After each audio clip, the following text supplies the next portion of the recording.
worst possible thing you could say when you walk into a car dealership. I spent 5 years with Mercedes-Benz, 5 with General Motors, and the worst thing a person could say when they walk in is, if you could just get me to this payment, we got a deal. So your loan's probably still like 19, which means you got to pay to get out. You're upside down. It's called negative equity.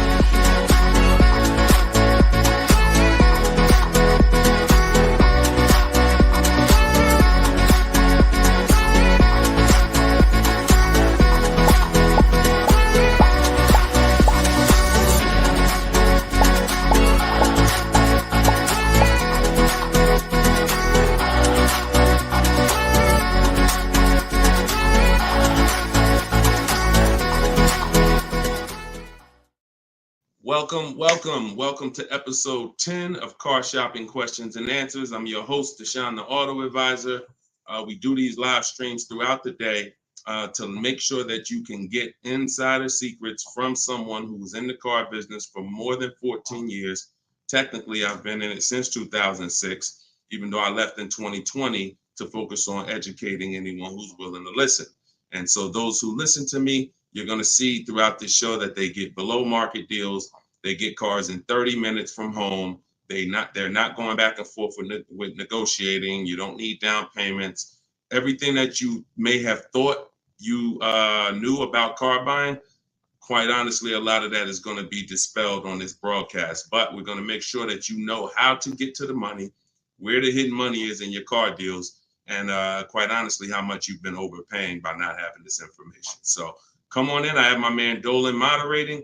We're live on 4 platforms. You guys can start typing your questions.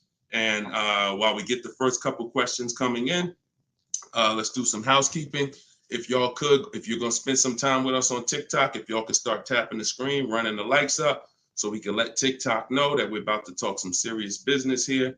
And it lets TikTok know that they need to get some more people over here. So also, you want to share this with your best friend.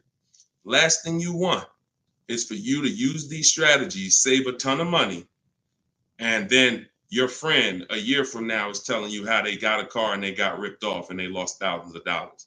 And then you tell them about our show and they're like, wait, why didn't you tell me about that last year when you were watching?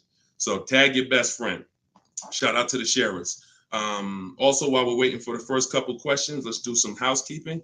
Some of you don't know me. My name is Deshone the Auto Advisor. I'm the author of the new digital book, Cars from Home, 7 Steps to Saving Time, Money, and Avoiding Dealerships.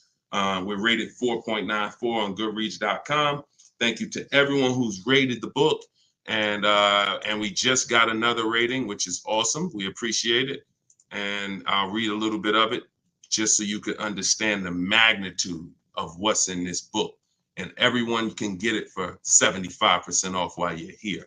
But this one just came in. It says, this book is outstanding, a must-have for anyone seeking to buy, lease, or even sell a car. It's presented in a very professional, easy to follow, step-by-step manner that covers every situation from buying, leasing, paying cash, using credit, good credit, bad credit. Although I've purchased and leased several cars in my lifetime, I learned new tactics to obtain the best value for my money. Let's go. Appreciate that review, Barry. Thank you so much. So everybody, you could get yours in my TikTok bio or my Instagram bio. You won't leave the broadcast, but get there before the 30 minutes is up so you can get your 75% off. And you can get it in the YouTube or the Facebook comments. We pinned the comment for you so you can get it. And then we'll actually throw this banner up so that you can scan it with your mobile phone camera. If you happen to be watching us on TV, you can scan that QR code right there. All right. So once we get the first question, Dolan, you can shoot it in, brother. All right. And look, if this is your first time, stay by your keyboards. This is a dialogue. This is not something you're just watching. I'm going to ask you questions, and I want you to type your response quick as possible so we can keep the dialogue going. Okay. Let me make sure I can see the Instagram comment. Okay. So this one's from Instagram. I currently have about 12 to 15,000 in equity in a finance vehicle with 8 months of payments remaining. Realistically, I don't envision myself keeping the vehicle for another 3 years, so I like to lease. Dang. So you're talking brilliant. You're talking brilliant. See, everything you thought you learned, who's heard people say never lease? Let's get some, I'm in rare form tonight. I'm feeling very aggressive, but I'm gonna stay calm and cool. Who's heard you should never lease a car? Type me in the comments. I told y'all, stay by your keyboards so I could understand who I'm talking to. If you were taught never lease a car, type me. Okay, I see you, Maya. All right, I see you, Jet Beauty Jenny. Okay. I see you, Calvin. All right, Calvin on Facebook. I see you, Lady Gail. So every single one of you who were taught that, those people owe you money. Because if you're not keeping your car 8 years, it's impossible to get a great deal if you didn't lease. There's only one exception, and that's if you're buying very inexpensive cars. I call them smart cars, saving money at the right time. $7,000 cars, $5,000 cars, $10,000 cars, that's different. $3,000 cars. But if you are buying relatively new 3, 4, 5, 6-year-old used cars and brand new cars, and you're not keeping them 8 years, you've lost thousands already. So I want you to stop that tonight. So I'm gonna make a claim. I don't mind if somebody makes a very bold claim like the one I just made, but you got to be able to support it. Let me show you something. So Tope got a lease on a BMW $690 a month. It's a $54,000 car. Now somebody else might have that car just like that. You might be watching saying, Deshone, I got the same car. To purchase this car, and what you're going to notice about how I want you to learn, you're going to learn to look at deals with no money going into them. Okay? See, where the confusion comes in is when down payments start coming in. When you start evaluating deals with no money going into them, you can evenly measure them. It's apples to apples, even in different scenarios. So no money down, she's driving a $54,000 BMW. Now she used our system, she got bids, so she didn't negotiate for this. She stayed at home and let these deals come to her. That same car would be $1,100 a month to buy, because some of you know every $5,000 on a purchase price, every $5,000 that you're going to borrow on a loan, on a 5-year loan, is about $100 a month, depending on the interest rate. Now, I want to give you a scenario that will never happen, but I just want to hammer home that if you didn't lease, but you should have leased, you can't get a great deal. And we're going to stop doing that. Now, watch this. Let's say you happen to walk in and you're looking at the same BMW Tope got. Brand new BMW, never driven before. What would be an unbelievable discount for that vehicle? You just so happen to catch a deal asleep in desperation mode. He says, look, I got to get rid of this car right now. What would be an unbelievable discount off a brand new BMW? Like the best deal that you could realistically get, where you would say, man, he took off all of that money. Throw some numbers out there. I'm about to prove my point. Why it doesn't matter how much money you save. If you put your deal on the wrong foundation, you can't get a good deal. Let's throw some numbers out. You see? Come on. Look, okay, y'all must be thinking. Okay, Coco Love, I like that. 20% off. I like that. So 20% off a brand new BMW. Can we all agree that if you walked in, you got 20% off a brand new car? That would be like, okay, Ted Chu said the same thing on Facebook. I like that.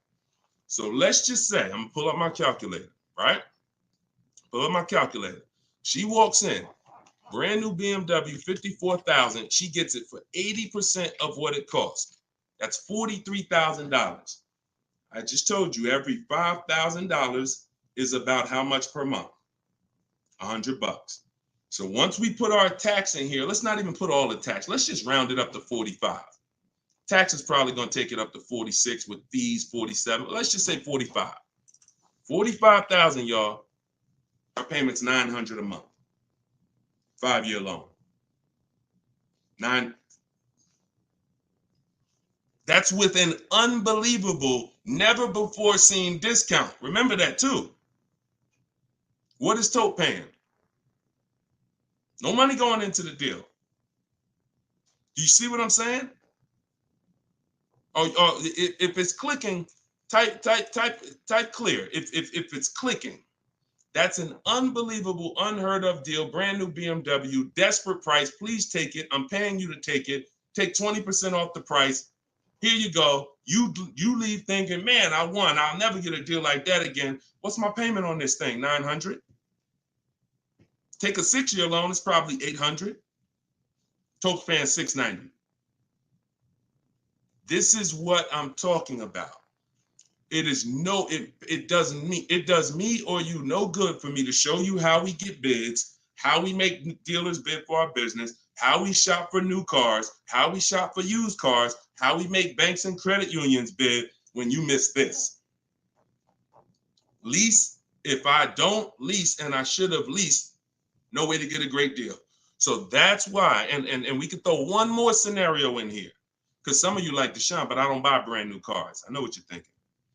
Let's throw one more scenario. Let's say we get a great price on a used one. That same BMW, used one, great price on a used one. Let's say we knock 35, 40% off the price. 40%. Say we find a 40%. I don't want anyone to accuse me of saying, Deshone, these numbers are just a little too, you're skewing the numbers. We're going extra unrealistic in terms of trying to show, right? So we get a nice BMW, new, good mileage. We knock 40% off that price, $54,000. We pay 60% of what it's worth. That's $32,000 we're paying. With taxes, it puts us at $35,000. What's our payment? $35,000 on a loan. Every $5,000 is $100 a month. What's the payment? I got you, Jet Beauty. I'm doing this for you. She said, one more example. I gave you the brand new lease that Toke got. I gave you the brand new. It doesn't matter. You could go and be knock tons of money off on a new one. And here's the used one. $35,000. Every $5,000 is $100 a month. A payment $700 a month. So people are pulling up. Imagine 3 people pulling up side by side. Toke is in her new BMW 2024, paying $690 a month, no money down. Another buyer pulls up next door that never learned about leasing, but is not keeping their cars long term, because there is a place for buying. It's not about, everyone should be leasing. It's the 8-year rule. I'm talking about you short-term people. You're not keeping your cars 8 years, yet you believe the lies that you shouldn't be leasing. We're going to scrap that tonight. If you're willing to unlearn, tonight will be the last day you believe that bad information. So $690 a month, Toke pulls up. Someone pulls up next to Toke, got a phenomenal deal, think they won. Hey, we got the same car. Oh yeah, man, how much you get? You're not gonna believe this. The dealer gave me 20% off this thing. Oh, that's incredible. How much is your payment on that? Oh, I'm paying $900. Oh, really? Okay. Yeah, no money down though. No money down. Okay, what you paying? I'm paying $690. No money down. Oh, okay. Wow. Other person pull up in the used one. Oh, y'all got the new versions. That look good. That look real good. How much y'all paying? Oh, I'm paying $690 for the new one. Oh, I'm paying $9. Oh, I'm paying $7 for the used one. Do we understand how bad Tope is winning? So you keep believing that old information. It's cost you thousands of dollars. Cost your family thousands. I hate to be the bearer of bad news, but I'm also the bearer of good news. Because if I don't tell you, who's going to tell you? At least now you can actually make the changes and actually change your behavior and stop listening to people who rant about things but never talk numbers. Never talk numbers. They just rant and say, don't do this. Always do this. Never talk numbers though. So this is it. First step, I'm glad this is all based on this first comment we got from Instagram. Don't envision yourself keeping the car 8 years, even 3 more years, then you need to be switching to a lease tomorrow. No point in staying in it. No point in staying in it. All right. Go ahead. Shoot the next question up, Dolan. I think we went deep enough on that first one. Okay. This is the 7 p.m. live show. This is our first live show in the evening. If you see the banner on the actual show, that means we rebroadcast it, because we do rebroadcast these shows all day, so you can tell your friends, even if they can't catch us live, they can watch the show. But yeah, right now we're live, so keep typing your question. Look, Marika said, "Wow, I understand. Yeah, I understand. You're pulling back the veil." All right, this one's from Instagram. What's your opinion on the current car market with leasing? See, I can show you better than I can tell you. Those who don't know how to get great deals, there's no deals to them. We've been hearing this since the very, very beginning. When I started teaching people in 2021, we were hearing there's no deals out there. Felicia came in. She was our first person to use my stuff. She got a BMW X1. And she got it $1,950 off. That was in January 2022, middle of the pandemic, when there was blood in the street. Blood, everybody who came out the dealership, it was like you couldn't believe what you paid. And God willing, you didn't have to buy in those scenarios, or if you use my strategies, you did okay. But those who had to buy, I told you how dangerous it was back then, because dealers were charging 5, 10, 15 grand over sticker and getting it. Meanwhile, Felicia came in, she got a $1,950 discount off a white BMW, not a purple one that no one wanted, white one. Bonita, I always use Bonita because Bonita was middle of the, look, 2022, December 2022. Got 600 down, 600 a month on a brand new Kia Telluride. So our vantage point is different. I get it. To you, yo, there's no deals out there. To us, it's never been no deals. It's deals everywhere. Everywhere. Look, Frena. Some of you saw Frena. Just got a brand new lease. $579 a month. $65,000 vehicle. Ridiculous deal on a Jeep Grand Cherokee Hybrid. Ridiculous. Under 1% lease deal. So, I mean, Deshone, what about purchasing though? Well, it's easier to get purchase deals because there's no lease program. All you need is a huge discount from the dealer. When you're leasing, you need a huge discount from the dealer and a good lease program. So, but here's Sean, $73,000 F-150 Lightning just recently. Look, $20,000 off he's getting. It's just what you know. And I'm not the most proud of the fact I can get deals. I'm sure there's probably not one of you who doubt if this guy was in the car business, worked for Mercedes, worked for General Motors, he's clearly good at this. Of course he can get deals. That's why I don't even talk about the deals I get. I always show the people who use the stuff that I teach so that you could understand that you could get deals. You just need to change your strategies. Stop shopping like it's 1990. You get what I'm saying? You're shopping like it's 1990. No disrespect. I'm just telling you, look and analyze yourself. What about how you shop is different than how our parents shopped in the 90s? So this is what you need to change. And when you change and you start listening to what I'm telling you, you start sitting at home and you start going online and start making these dealers come to you and getting bids while you sit at home, making these banks come to you and getting bids while you sit at home, and not trading your cars anymore, getting bids from online buyers, you're going to save the same amount. You're going to save the same money they're saving. Easier than you've ever saved it before. Okay? Change your strategy. That's what we do here. Okay? All of this is out of my new book. You can put the next question up, Dolan. Cars from Home. It's a digital book. You can get it for 75% off in the TikTok comments. You won't leave the broadcast. It's normally $97. But you get it for $24 as long as you get there before the 30 minutes is up. It'll be in your inbox. Same thing in my Instagram bio. Click the link, grab your copy, and then we got comments in the comment section. We have the link pinned for you guys on Facebook and YouTube, so you can get your copy for 75% off. Okay. TikTok. How do I know what the percentage is for lease deals for Mercedes-Benz? When I return my lease, do I have to replace the tires and brakes? If they're bald, yes. Or you're just going to pay for them. And the same thing that would lose you money if you own the car, lose you money if you're returning the lease. If you have a big dent on a car and you go to sell it, people are going to take off money for that, right?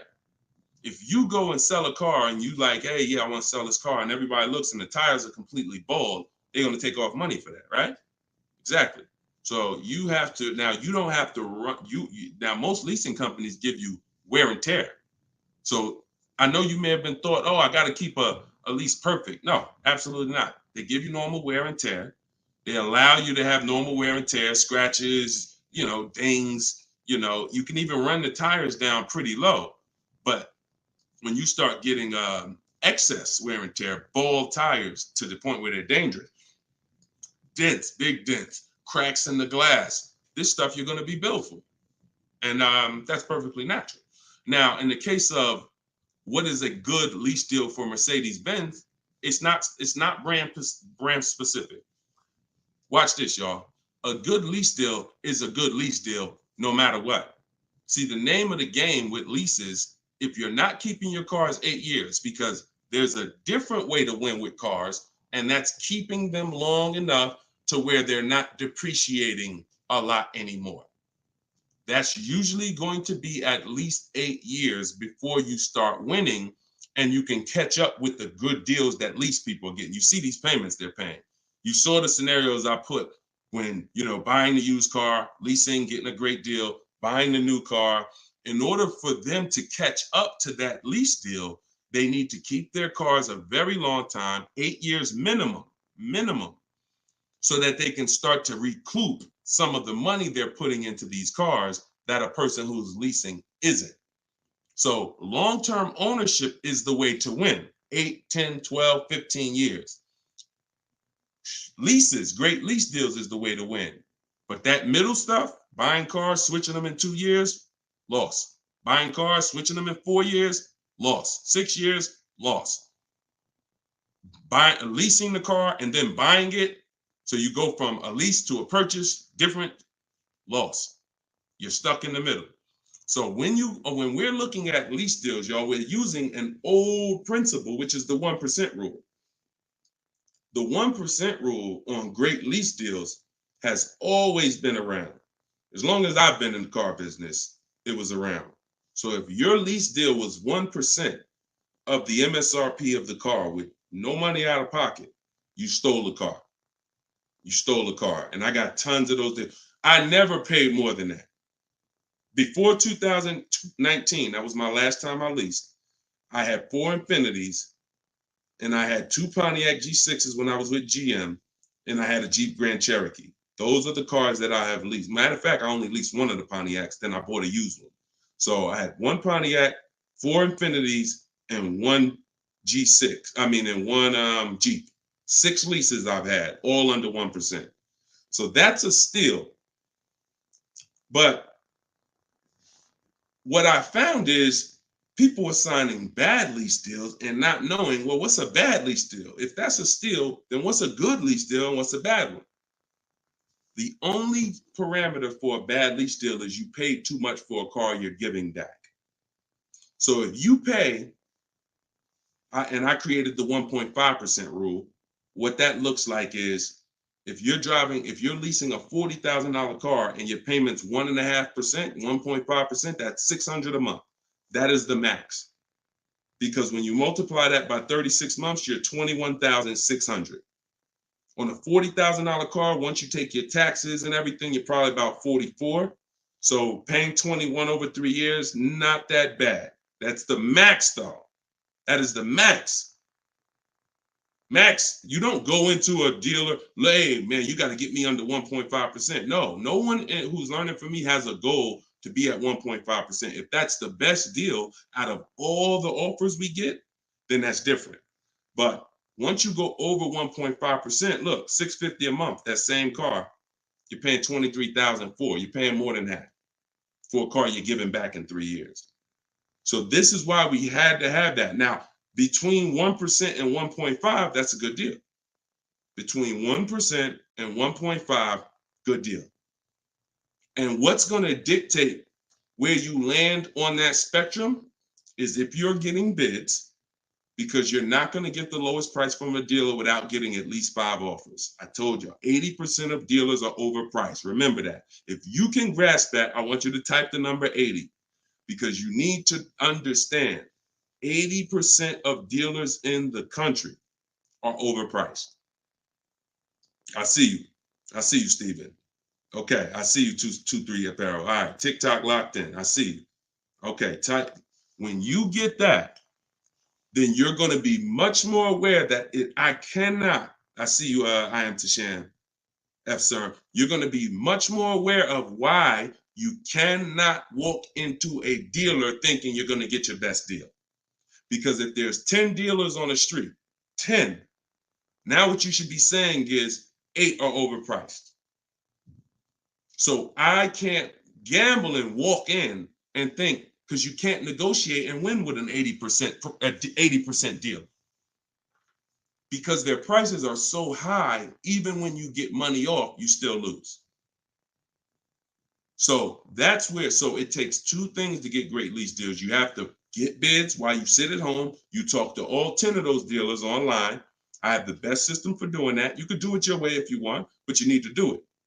In my book is my scripts and my websites I go to. I go right to the dealer's website. What we say, you just type in what you want. Everything is copy and paste. But you do this so that you can actually get the offers and find out of your 10 dealers, who are the 2 that are the best priced. That's the whole goal.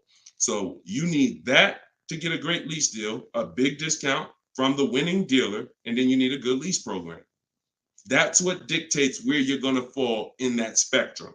You can't get below 1% without a ridiculous lease program. They really want to move the car, but 1.2%, 1.3%, these are happening all day long on cars that you all day long. All right, next question, Dolan. All right, Deshaun, I bought the book and followed your instructions for lease deals. I got a 1% deal quote. It's the best system. Buy the book. Best $24 you can spend, right? Precision Sound. See, I swear when I was putting the book together, I priced it at $97 because I said this book is going to save somebody so much money. It's not fair to have it priced like other books. I got tons of books here. I'll be honest with you. Not many of these books have actually saved me thousands of dollars. A couple of them have. A couple of them strategy, but they serve a different purpose in my life. This will be the book that you look at and say, that book right there saved me thousands and thousands of dollars. So that's the reason why it's $97. But you know what? I'm an author. I said, let's do a special thing. Everybody who jumps on the welcome offer, you could get it for the price of a regular book. There you go. But I'm glad. 1% lease deal. Congratulations. Great job. Enjoy it. Enjoy it. All right, next question, Dolan. Can you use your system out of state? Ted, great question. You're going to find that you're going to become very comfortable dealing with dealers out of state. Because, and I'm going to tell you the truth, a lot of dealers that are close to you, when they see your zip code, they've already determined and made up in their mind how much they're going to discount, or if they're even going to discount, based on where you live. If you're 20 minutes from them, why do I need to give you a discount when I know the average person shops 2 dealers before they buy? Now, I don't want you to be average. Let the average people get average deals and above market deals, but you're not going to get below market deals doing average things. I'm going to say that again. You're not going to get below market deals doing average things. Most dealers know, this is NADA research. This is the company that studies car buyers. People shop 2 dealers and then they buy. So if I'm sitting here watching you and I see a zip code, I'm not going to give you a great, especially if I'm an 80% dealer, forget it. But when you start talking to these dealers that are 45 minutes away from you, an hour away from you, now they'll never see you without the online tools. And what we want to do is these smaller dealers that are usually that don't have the foot traffic, we want to give them the opportunity because they want to be able to compete with the dealers in the city. And if it's up to walking in, they'll never have that opportunity. But when it's online shopping, they get the same opportunities, and they will sometimes take that opportunity and make sure they beat their competition. going back to Sean's deal, very important to see this. Sean posted in our groups. We have a private group. He said, I haven't seen the other. I said, I haven't seen the other offers. This is when he showed me he was saving 20 grand. And he said, you know, what do you think about this? I said, you're saving 20 grand. But I said, I don't know what the other offers are. Because what if you could save 25? Don't get excited about one offer. You got to get 5. I sold a car, a Maybach, and years ago, it had a $20,000 rebate on it. What if this car had a $20,000 rebate? We don't know. So he said, look, I got 15 offers. See, the difference is when you're using an online system, you sit at home and you start learning how to go on these dealers' website, copy and paste what you want and get these offers. You're going to be like, dang, I could get 5 more offers just like that. So he got 15 offers. Now check this out. This is what's important about this question you just asked, Ted. I couldn't find anything under MSRP locally. He expanded his search to 150 miles. So a dealer that was over 100 miles away from him made him this offer. None of the dealers close. Very important. So you want to get comfortable shopping out of state. And when you know how to do it the right way, especially on new cars and leases, it's easy because it's new cars. They're cookie cutter. You know, everyone has the same. Little bit more precision when you're buying a used car. But even that, don't be scared. We've had plenty of people drive an hour to get a used car, hour and a half. If that's where the best price used car is, if I'm saving $4,000, I'm gonna go over there. I'm gonna get a hotel room for $60, and I'm gonna get my car. That's it.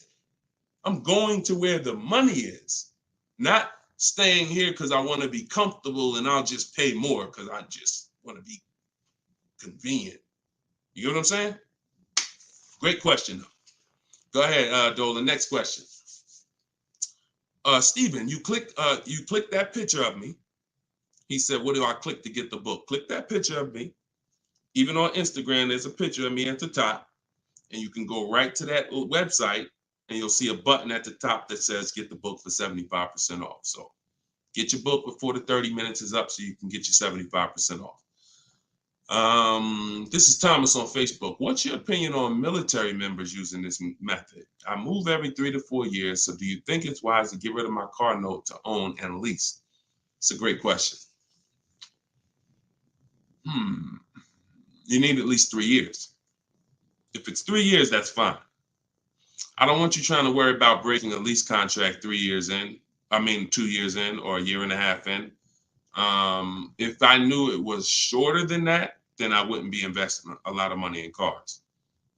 I'd have like a, $10,000 car, $8,000 car, because you can't replace cars that fast. Some of you know I do this all the time. I show you, this is the depreciation scale.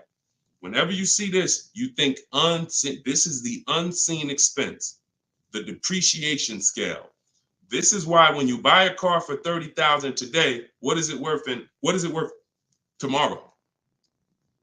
If you buy a car for $30,000 today, I want to teach you how to see the hidden money. I call this the hidden money, the unseen expense. You buy a car for $30,000 today, what's it worth tomorrow?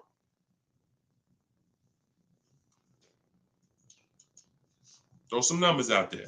Let's see Instagram. I'm just talking 24 hours later. You bring the car back 24 hours later. Is it still worth $30,000? Right? Look, iHeart said 22. Maybe not that much the next day, but you could be. You could be 25, 29. Look, it's worth less, right? So now that's the beginning. Now you park that car outside your driveway a year. Don't touch it. Don't drive it. You paid $30,000 for it. Come back a year later. What's it worth? Now we're getting into those 25s, 22, 20. Look, you never drove it. You didn't drive it one single mile. That's what we are. And look, that's happening the first 5 years that you have the car. Now, there's one exception, Thomas, if I'm you. If I can get 3 to 4 years, I'm leasing. No doubt about it. 3 to 4 years, I'm leasing. Now, your goal is to, if you got to make a move, you don't want to lose money and you don't want to have a bunch of negative equity. So what you can do, what I would suggest you do, if you don't have the 3 years, then I would buy a pre-owned car. I wouldn't even go with a $10,000 one. I just make sure I get a great price on a pre-owned car, so that with pre-owned cars, you can swap out and you don't lose. Compared to someone who's leasing, though, you will, because you're going to pay about the same amount they're going to pay, but they're going to have a brand new car and you're going to have a used one. But that's the risk you have to take, because if you try to lease and then you end up having to get out of it in a year, no, can't break that contract that easily and you're going to lose money. So if you got 3 years, I'd lease for sure. If you only got 2, then I get a great deal on a pre-owned car.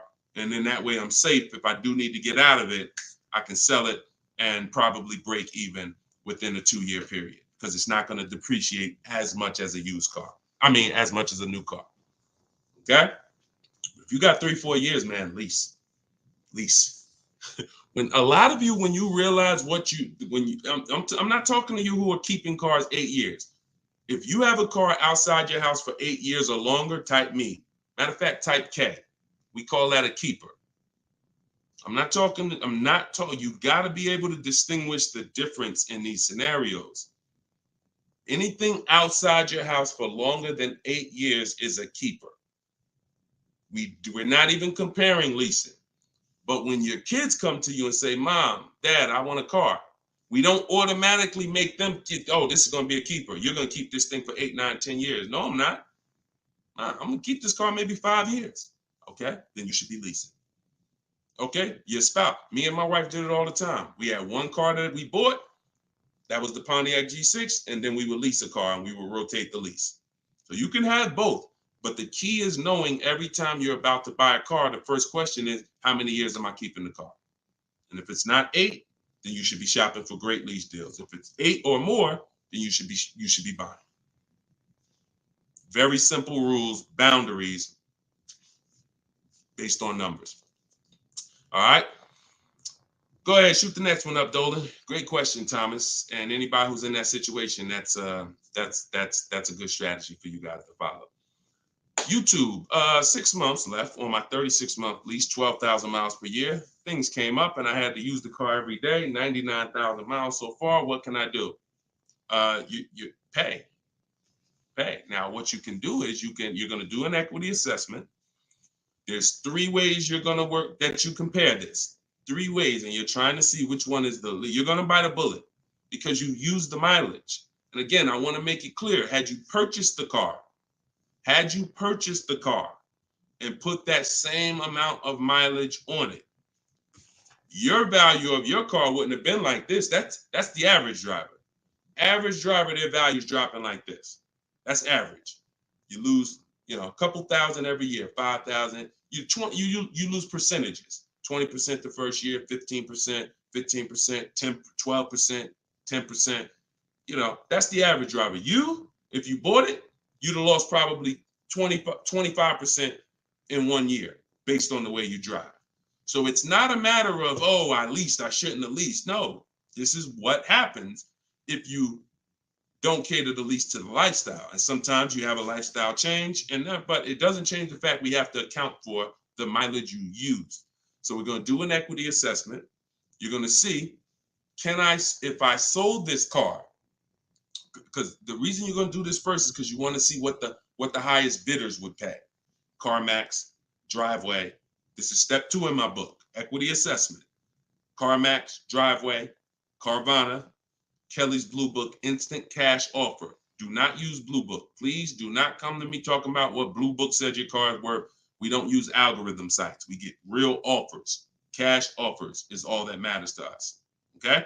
Kelly's Blue Book, instant cash offer. AutoNation, sell my car, and Car Guru, sell my car. That's 6 offers. And you're going to get that after you get your payoff. Now, you're going to see how upside down you are. And once you see that, okay, I'm upside down, How many miles did you contract for? Oh, 12,000 miles a year. Okay, so all right. So once you see, all right, my highest offer is 23,000, but your payoff might be, 30. Then that means you're $7,000 upside down. So now you can compare paying that money to now saying, all right, well, what happens if I return the car? Now, this is the second scenario. First scenario, when your over mileage is selling it. What does that look like? Second scenario is actually taking the mileage penalty, because I just told you $7,000 is the bill over there. In that scenario, mileage penalty, you contracted for 36,000 miles and you got 99 on it. So 99.8 minus 36,000 miles, you 63,000 miles over, and you're probably going to be charged 25 cents per mile. So that's a $16,000 mileage penalty that's coming if you stayed to the end. So that's why you want to compare selling, paying the difference. If you got some cash on hand, that would be the best way to do it. Now, the last thing that you can do, which is, see, I don't like these scenarios because these are negative equity scenarios with leases, and we really shouldn't. Besides an emergency, we really should not be in negative equity situations with leases, only finances. But your last scenario is, once you see how much your car is worth from the offers, you're now going to try to roll that negative equity over and get someone to pay the bill and wrap the new deal with the negative equity. So you're going to get bids for whatever car you want to replace it with. I got whatever car. Let's just say you're looking for a Jeep Grand Cherokee. You get bids, get your best offer, and then you're going to tell them, hey, I got this old car here with this type of penalty. I need to wrap it into this deal. That's 7,000 or 8,000. That's why you got to know what the market value is. Before you do this, you have to know what the market value is based on offers, so that you know, all right, I got to slap another $7,000 on top of whatever my best deal is, so that I don't get the bill. So if you can pay the bill, pay the bill. If you can't pay the bill, then you need to roll it into the next deal. But the last thing you want to do is drop that car off without doing what I'm telling you, because once that car is grounded, the bill is generated. It's nothing out of it. So everything you have to do is now, because if you ground that car with that mileage, the bill is automatically coming. There's nothing you can do to get out of it. So follow those steps, do the equity assessment. And when you are on those websites I just told you about, if you have a lease, it's going to ask you, are you leasing, financing, or own? Put own. I'm just telling you. And I'm telling you, if you have my book, I explain why you must do that, but I don't have the time to go into detail of why you must do that right now. Okay, just when you're on those websites, put own. And if you have my book, then I'll be walking you through this step by step. But you're more, if this ever happens again, you guys look at this early. You look at this when you're a little bit over miles, not this much over miles. And listen, I know you may have not known, maybe I understand, but for future reference, we want to choose our mileage carefully. And if we find ourselves going over by thousands and thousands of miles, we want to make a move and do this same scenario sooner than later. Okay? Best thing I can tell you. You got to bite the bullet. We just need to find the smallest bullet to bite. Okay? All right, next question, Dolan. That's a good one. Common situation. All right. All right, go ahead, Dolan. All right, here we go. This is Ted. A couple other things real quick. I'm upside down in my current car loan, but the payment is cool. Still want the same or lower payment on the next purchase. Is this covered in the book? By the way, I already copied the book just in case I have to pivot. Wonderful. Wonderful. So, I think you said you were switching to a lease, right, Ted? But you're upside down. So if you are in a finance, what you're going to find with great lease deals is you can usually switch, and if you use what's in that book, get your great lease deal, you'll usually even bring in some negative equity over, you're still going to be in a comfortable payment range, because a purchase is so much higher than a great lease deal. So a purchase, unless you put a ton of money down, a purchase is just so much but you can't control that. All you can do is do your equity assessment, like I'll walk you through in the book, and then determine what you're going to do with the negative equity. Pay the difference or transfer it. And once you're transferring, you get your bids, and then you bring your negative equity on top and you see what it is. There's no point in worrying about what you can't control. But I can tell you that most times switching from a lease to a finance to a lease, you're getting more car and you're usually dropping your payment, especially if you buy new cars. If you buy new cars, forget it. You're dropping your payment dramatically. So you can still move negative equity over. But even on used cars, you're going to see that just going from a finance, you saw the scenarios. If you were here at the beginning of the show when I started those 3 scenarios, you saw how different the payments were. So that lease gives you so much room to customize, bring over some negative equity, and still be better payment-wise than purchasing. Okay? So yeah, keep me posted, man. Make sure you send me your success story. Thomas just got the book. When will the next session be for the step-by-step breakdown? I don't do a step-by-step breakdown. Look, I'm talking to the public, and here's what I won't do, because it's just not fair. I'm not going to spend a lot of time talking to people who have the book, because the book is step-by-step. Every now and then, Dolan pulls a question in, great, but I'm talking to people who don't have the book. I'm not going to make the whole show talking to people who have the book, because quite honestly, like I said, I got a lot of books up here. I can't talk to one of these authors.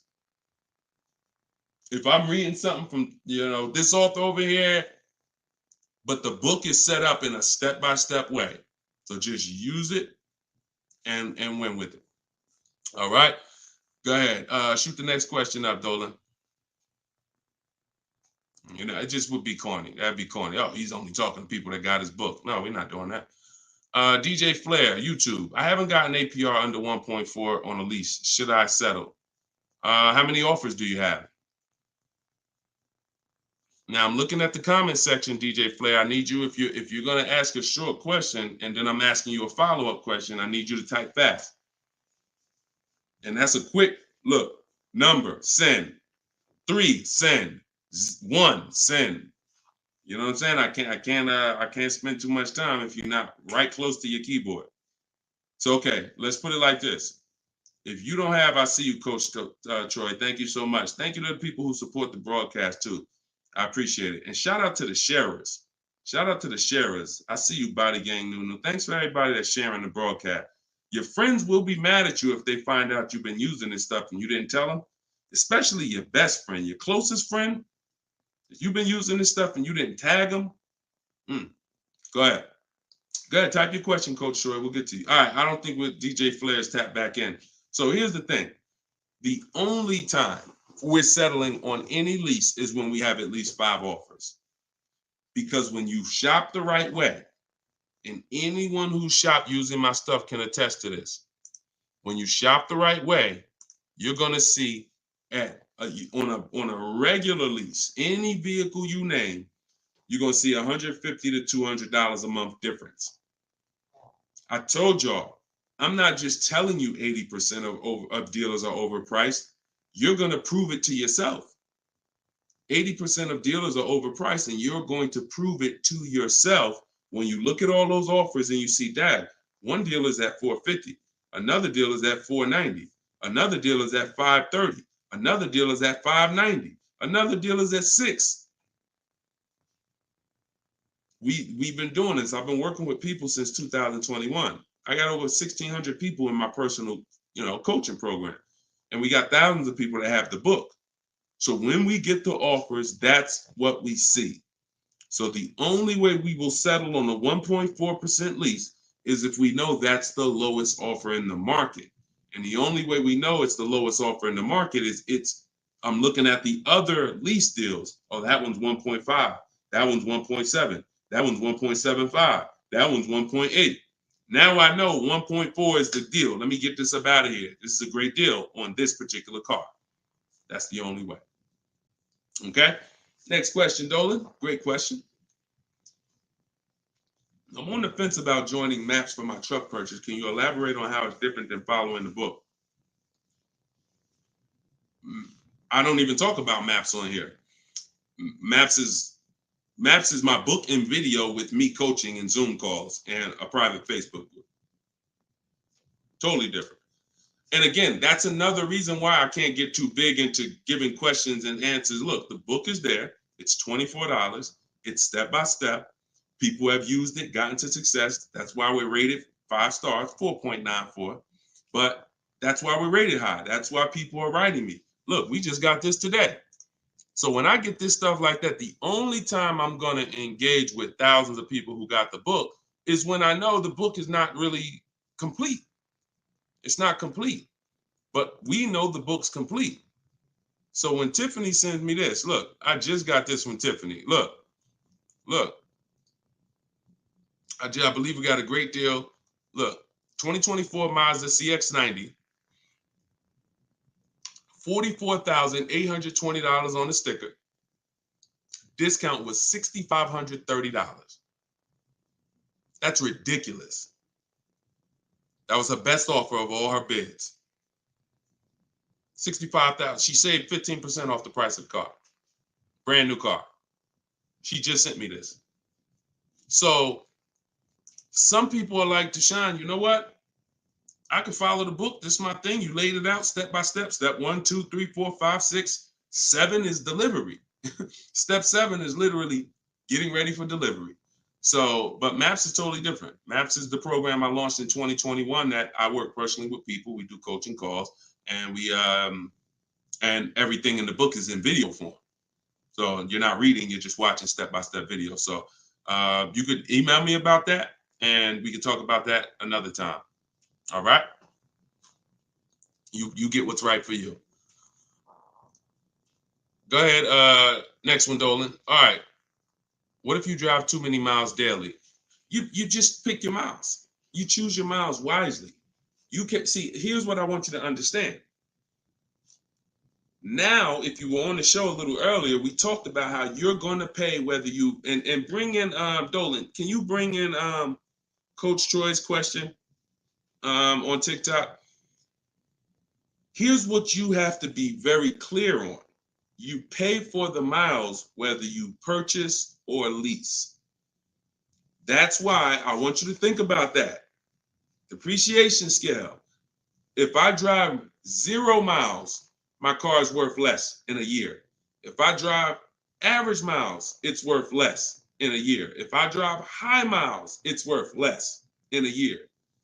Ain't got nothing to do with whether you leased it or you bought it. If you bought it, that's what's happening. So the purpose of the lease is to know I'm not keeping my car 8 years.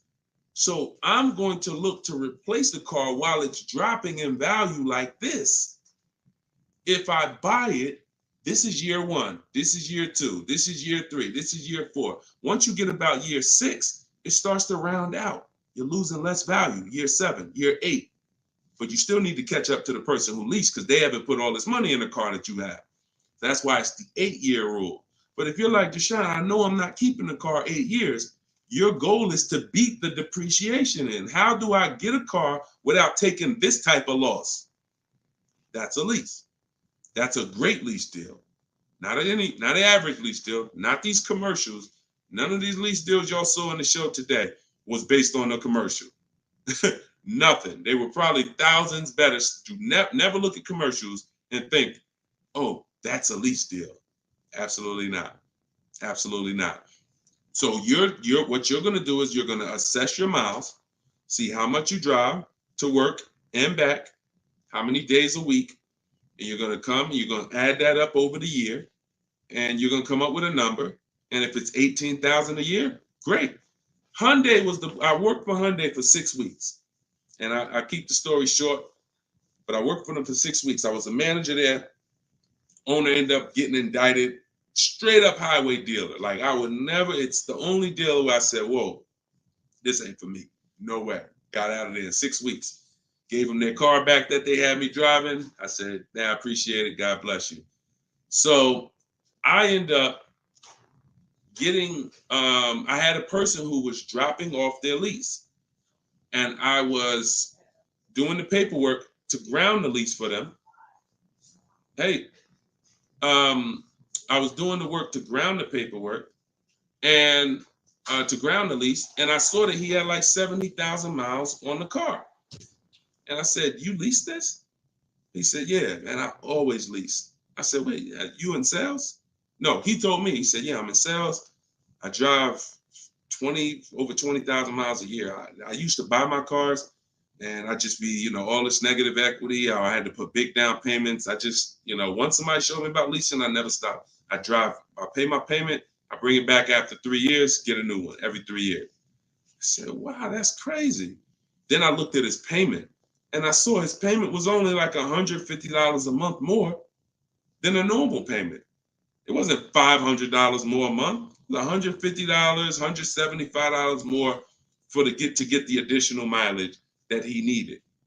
I said, "Man, I'm telling everybody about this," because I had high mileage drivers coming in with same amount of mileage on that he had, 70, 80,000 miles, except they bought it. And now I'm like, "Hey, you got like 12,000 negative equity because your car, you got so many miles on it." And they're like, "Yeah, I know." So before I learned that about high mileage leases, that's what I used to do. I didn't understand it, but now forget it. And that was back in that was 2016. So everything I've learned, I bring it to the public, and I've learned from seeing bad scenarios. So no matter how many miles you drive, as long as you're not doing like Uber or Turo or something where you're renting the car, you're just putting like as many miles as you can on it a year, and you don't really know how much you're going to put on. As long as that's not the case, it's predictable, then for sure. I have 2 strategies in my book for high mileage drivers that don't keep cars 8 years. 2 strategies: high mileage lease, and then something I call 2 cars, 1 payment. High mileage lease, 2 cars, 1 payment, where you split the mileage. You have 1 car you buy, and then you pay that car off, and then you have one nice car that you lease, 12,000 miles, and you just split the miles. Either way, stop buying. And now, one more thing, and put the next question up, Dolan. Now, if you're a high mileage driver and you are an 8-year person, great, no reason to lease. There's plenty of cars out there. You buy a car that you can drive 25, 30,000 miles a year. That'll last you 8 years. No reason to lease. See, if you are keeping your cars 8+ years, forget about leasing. If the person who you want to shop for is 8+ years, no reason to lease. I'm only talking to you who are like 6 years, 5 years. Deshaun, I'm not keeping it 8 years. You are the ones losing thousands of dollars by not leasing. All right, I see you. I see you. All right, so this is Coach Troy from TikTok. And we're live, y'all. Just in case you know, we're live for a couple more minutes. This is our 7 p.m. live. We whenever you don't see the banner on top, you know it's live. Whenever you see, because we rebroadcast these shows because a lot of people can't make them, so you can catch them on pretty much any of our platforms. You can watch the replay, watch the rebroadcast. But we are absolutely live right now. So for a couple more minutes, you can type your questions. This is Coach Troy from TikTok. I have a lease now. My lease is up in June. My credit fell to 573. Can I go for a finance? What I do is I get a smart car right now, saving money at the right time. Now, if you have a strong car payment history, that weighs on your profile. Mercedes, tell y'all a story about Mercedes. Mercedes, if you pay Mercedes, your whole world could be crashing down. They'll approve you again. So I would have people come in and say, Deshaun, or they'll call me and say, Deshaun, my credit's not where it was when I got the Mercedes a couple years ago. What do you think? I said, well, how was the payments on the Mercedes? I never missed one. You're good. Maxed out credit cards don't matter. They look at that. So if you paid the car payment, I go for a lease. If you missed a couple car payments, but if you missed a couple car payments, I'd go for maybe a less expensive lease. Possibly 573 is tough. You need a lot of stuff to weigh, because I have something I teach. It's about profile, not just about score. So profile is how long you've been on your job, the money you make. Probably the two biggest indicators are payment history and credit score. But outside of that, that's not all it's based off of. So you got to kind of look and say, all right, if my credit score is low, do I have anything else on my profile that makes the profile look attractive? That could be, you know, that's usually either a car payment that you paid on time, or um, you only missed a few payments and they dropped your score low. If you got like 60, 90-day late, then I would tell you, okay, let's get an inexpensive car, $10,000 car, get something small. I call this a smart car. In my book, I refer to this as a smart car, saving money at the right time. Now, this is a setup car because you're in a rebuild. So your goal is to get the smallest car possible because you pay for size. You don't want to go out and get a huge SUV because you're going to pay for size. If you get something that was brand new, 25,000, I would get it, finance it, try not to get something too old. But the only way you're gonna need to get something old is if you're trying to buy an expensive vehicle. If you're trying to buy a Jeep Grand Cherokee that's $45,000 brand new and you're trying to get it for 10 grand, you're gonna need it, old one. And that's usually a sign that we're looking at too much car. So but if you need an SUV, that's different. But your goal is to sacrifice, get the least expensive quality car. It must last 2 years. Hit the payment history on point. Don't miss a payment, and then you would switch to a lease. So I don't know enough about your scenario, but I kind of gave you a little bit. And in my book is the details of this, the smart car strategy, and shopping for a lease and looking at your credit profile. So based on where you're at, you make your move. But either way, it's fine. It's not the end of the world. Tons of people are going to be rebuilding now. Just make sure you're doing it right so that you don't set yourself back with your next car. You want to set yourself up. And a lot of people, when they're in a tough situation, they make another decision that actually sets them back. Okay? Go ahead. Next question, Dolan. Okay, I see. High prior BMW lease. Thanks, Coach. Forget about the gifts. Just get the book. I appreciate you sending the gifts, but I'd rather you have the book because I want you to win. Okay, take that all that money you just gave on the show, and I appreciate it, and get your book so you can make sure that you win for the rest of your life with cars. But thank you. Go ahead. This one's YouTube. Where's Instagram at? Instagram, y'all quiet this evening. Y'all started out the show with a lot of questions, and now y'all quiet. Let's go, Instagram. Type your question. And the thing about Instagram is, if you hit that little paper airplane next to the comment box, you can share this with like 30 of your friends. And I guarantee you, every single one of them will thank you. Every single one of them. We don't dance. We don't tell jokes over here. All we do is talk big money. Guarantee they'll thank you. So, all right. This one, Diana from YouTube. Am I liable for a vehicle that I didn't take possession of? If the paperwork has been sealed, signed, the bank has been notified, if there's a bank involved, you can be, just because you didn't pick it up, but you would have had to sign all paperwork and basically have them turn that paperwork in, which would start the motor vehicle processing, where they're going to register the car in your name. Once this process has moved forward, whether you took the car or not, that vehicle is linked to you. In which case, yes, you are liable. But it depends. I hate buyer's remorse. Buyer's remorse sucks, y'all. Buyer's remorse you only get buyer's remorse two ways. You got a bad car or you got a bad price, or both. So you need boundaries to get good cars, quality cars. Choose the right cars that you're gonna like, gonna love, gonna enjoy, so that you don't regret the car. Boundaries to make sure you get a quality car, not a car that's gonna be in the shop, not a car that's gonna break down. Boundaries. You need strategy to make sure you actually get enough offers, so when you accept the offer, you paid the lowest price possible. Offers. So those two things, two types of buyer's remorse: the car and the price.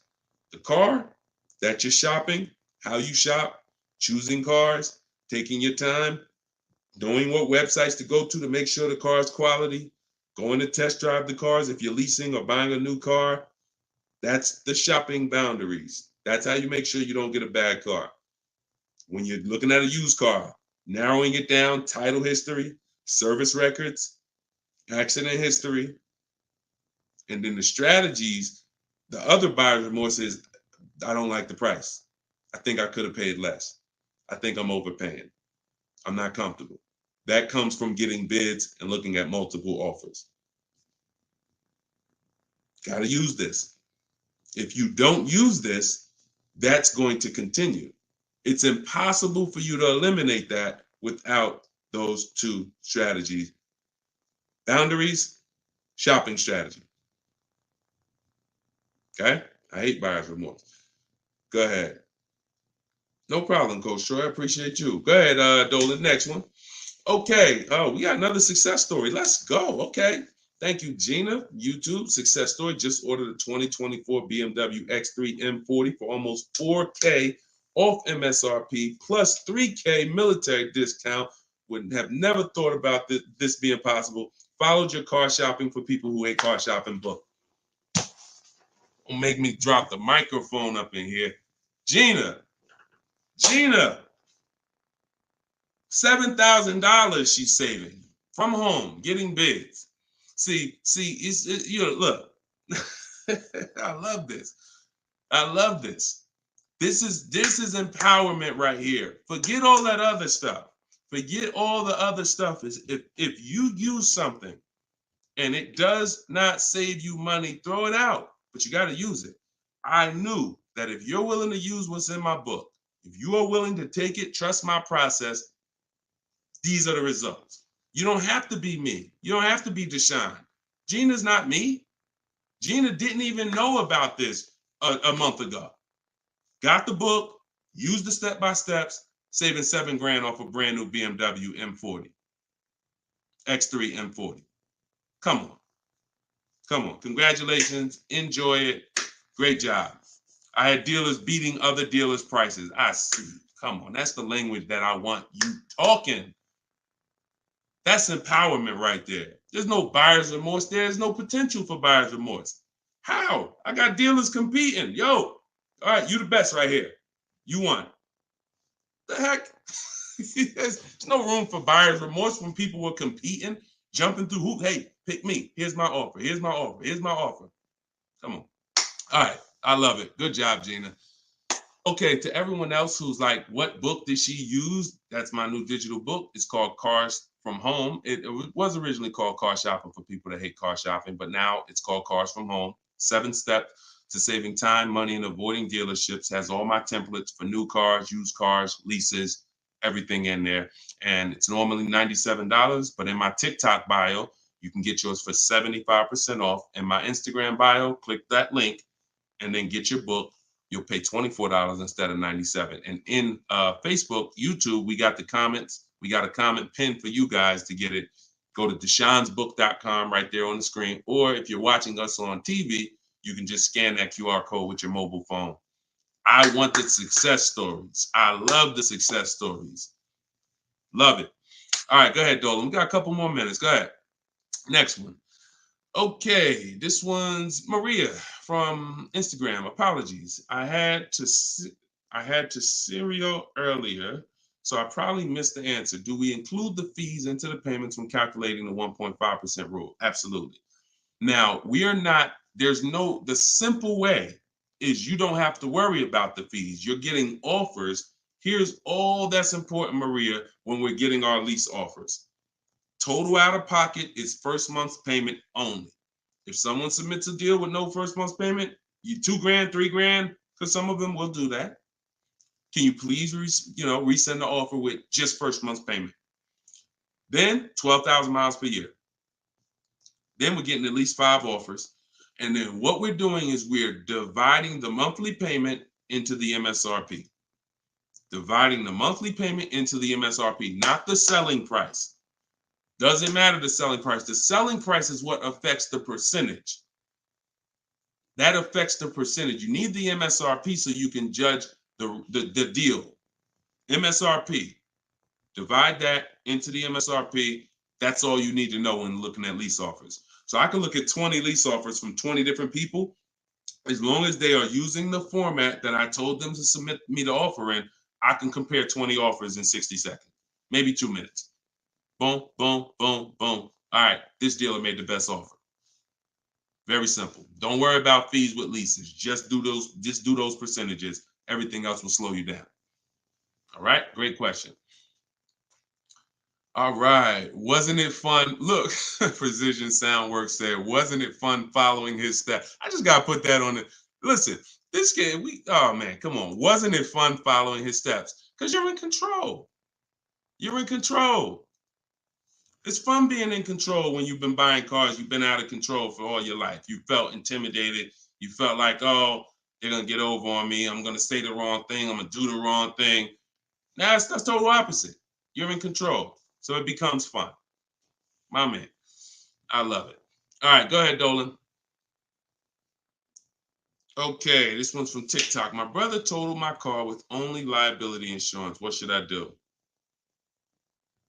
Talk to the insurance company. Being underinsured is a real thing. That's called exposed. You're out there with exposure. So liability insurance, yeah, and hopefully it was a very inexpensive car, like a $3,000, $4,000 car. You know, I hope you weren't. You know, hope it wasn't like a $10, $12, $15, $20,000 car. This is why insurance exists. I'm sorry to tell you, like that's some of the worst scenarios. But you know, being underinsured is a real thing. You know, so make sure you're using. I use a company called Insurify.com or Jerry to shop insurance. It shops all the companies for me because you should be shopping for car insurance every single time your car insurance is up. And you know, but yeah, you got to be properly insured because these things happen. Say, look, gap insurance. A lot of people don't know. People will say, "Oh, I won't buy gap insurance," or they'll say, "When I go into the office, never say no to everything." Well, if you needed gap insurance and or you needed the right coverage, we either get it from the dealer or we call our insurance company. There's other insurance companies that sell gap insurance, but before we get it from the dealer, we'll call our insurance company or we'll go online.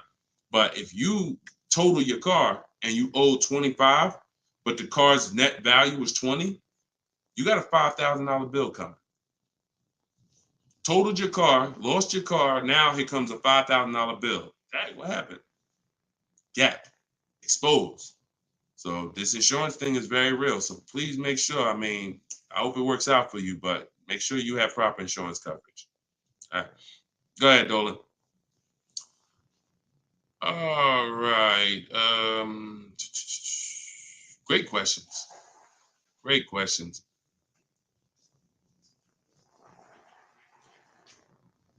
All right. This one's Thomas. I have come to an end of my lease. A new lease is too much for me. The buyout is about 25K. Give me some options.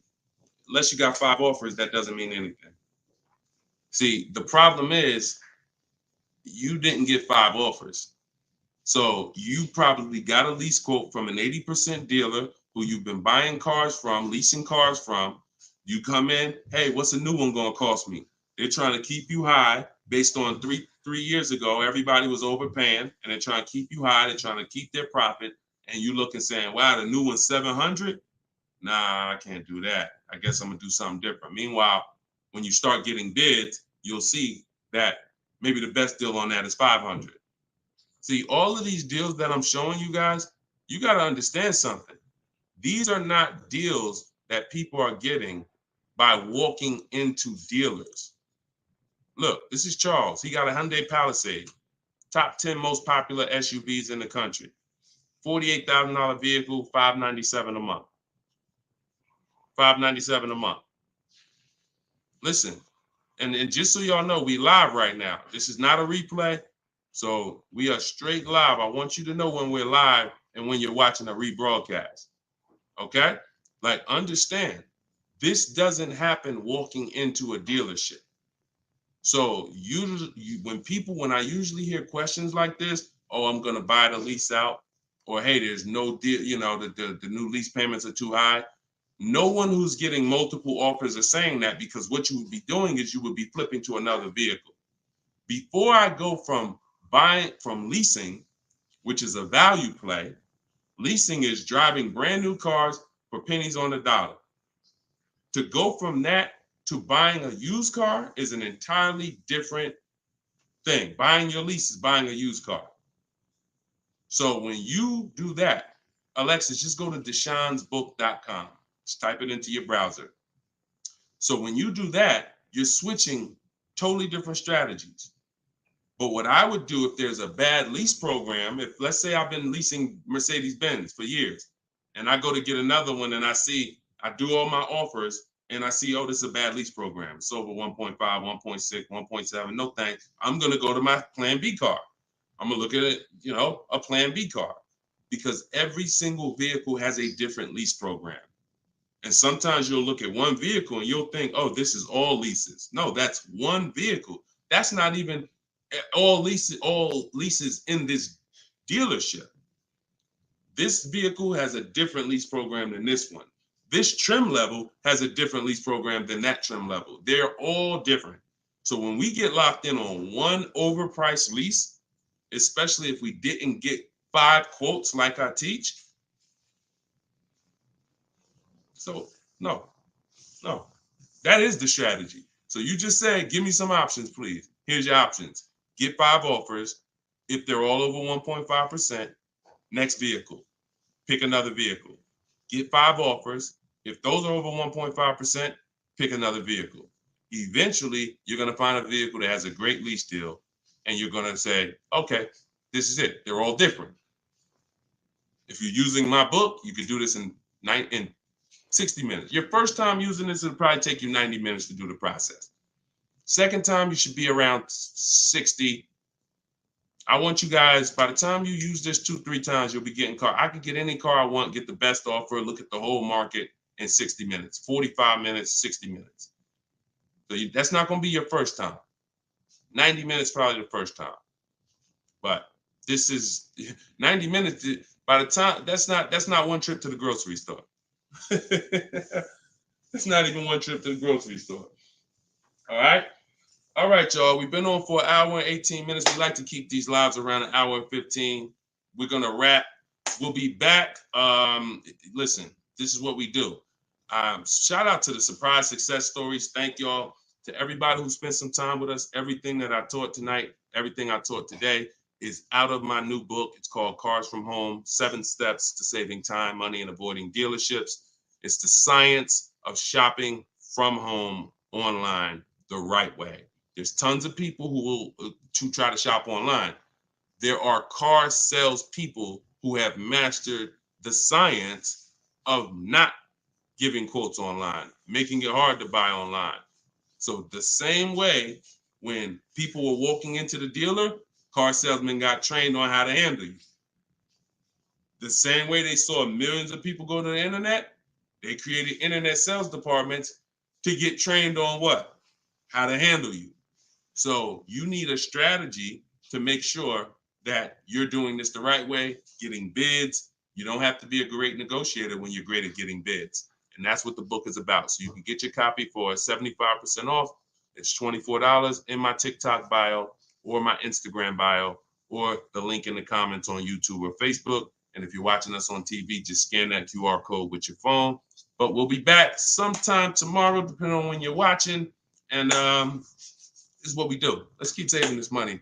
All right. God bless. And thank you to everybody that got the book. Email me your success stories. I want to see more success stories. All right. God bless you.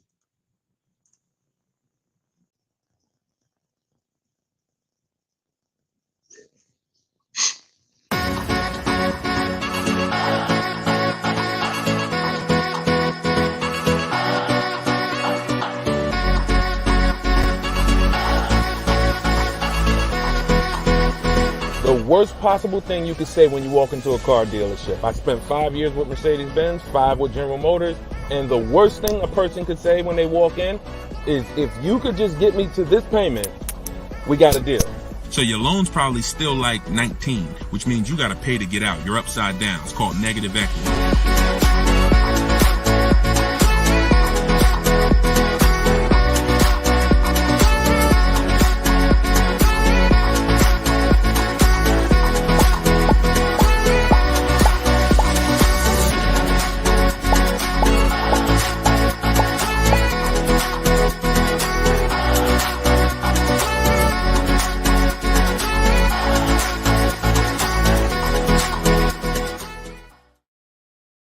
on. Welcome everybody to episode 11 of Car Shopping Questions and Answers.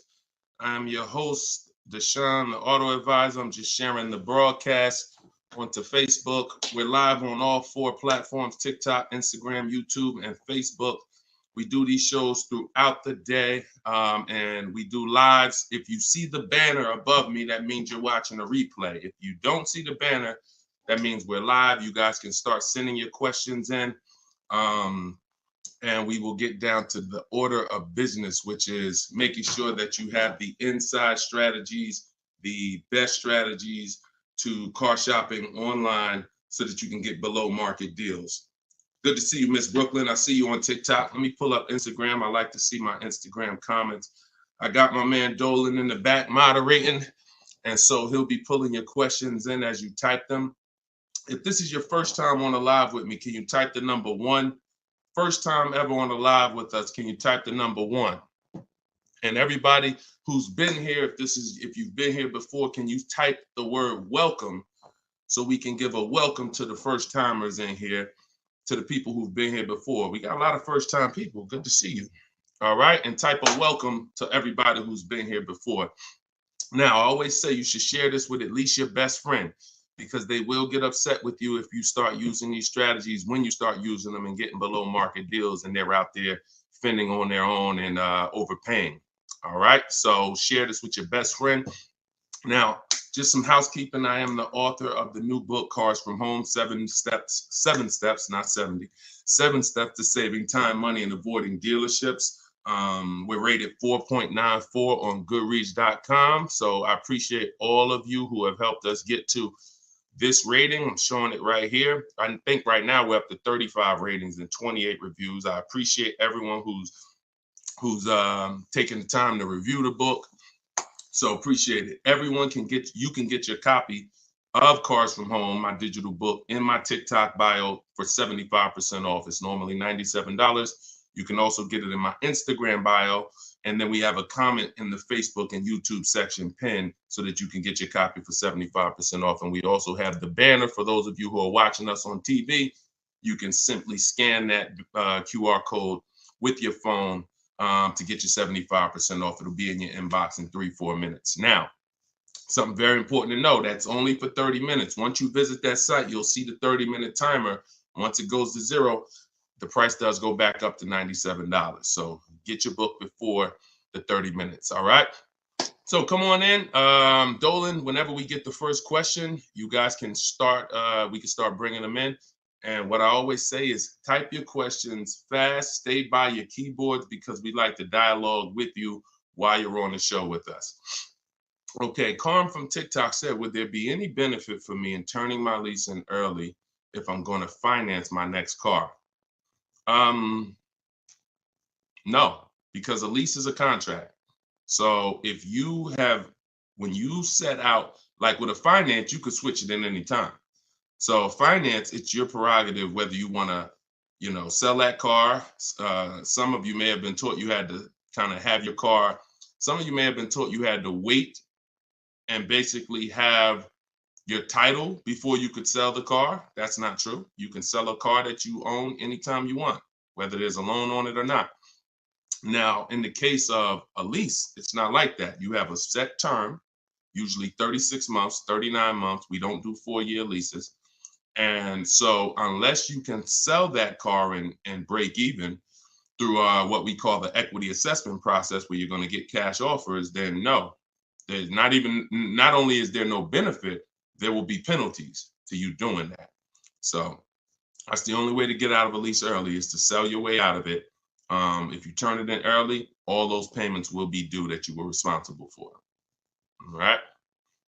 And if you're going into a finance, I hope you're going from a short-term mindset to a long-term mindset. So hopefully you're like, okay, I plan on keeping my next car at least 8 years so that I can make sure I get the benefits of purchasing. There's no other benefit of purchasing, in my opinion. And look, if you guys want to throw some out there, there's no other benefit of purchasing besides the fact you can outlive the depreciation of a car. Paying the car off is not a benefit if you're still seeing massive depreciation. So if your car is losing thousands and thousands of value every year, thousands of dollars in value every year, but it's paid off, who cares? That's a loss. But with a purchase, you can hold on to the car long term, and then you'll outlive the depreciation to the point where the car is not losing value every year. It might lose a couple hundred. That's it, but not normal depreciation. So hopefully if you're switching from a lease to that, that's your mindset. Okay? Nothing else makes sense. Financial sense.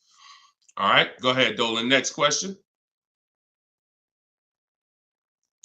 This one's from Instagram. Oh, wait, hold on. We got another one. Instagram. I extended my lease on my 2020 Jeep Grand Cherokee.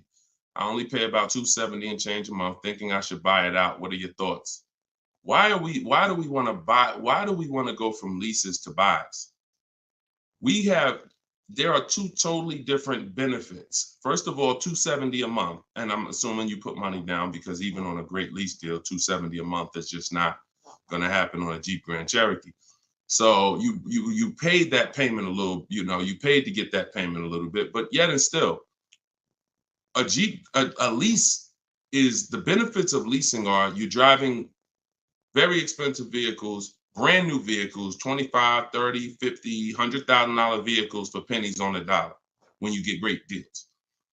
You're literally driving them for 30%, 40% of what someone who purchases them is paying when you get great lease deals. What's the benefit of switching to a purchase? What's the benefit of buying a used car after that? Which is what you're asking, Patricia, is, okay, should I go from my lease to buying a used car?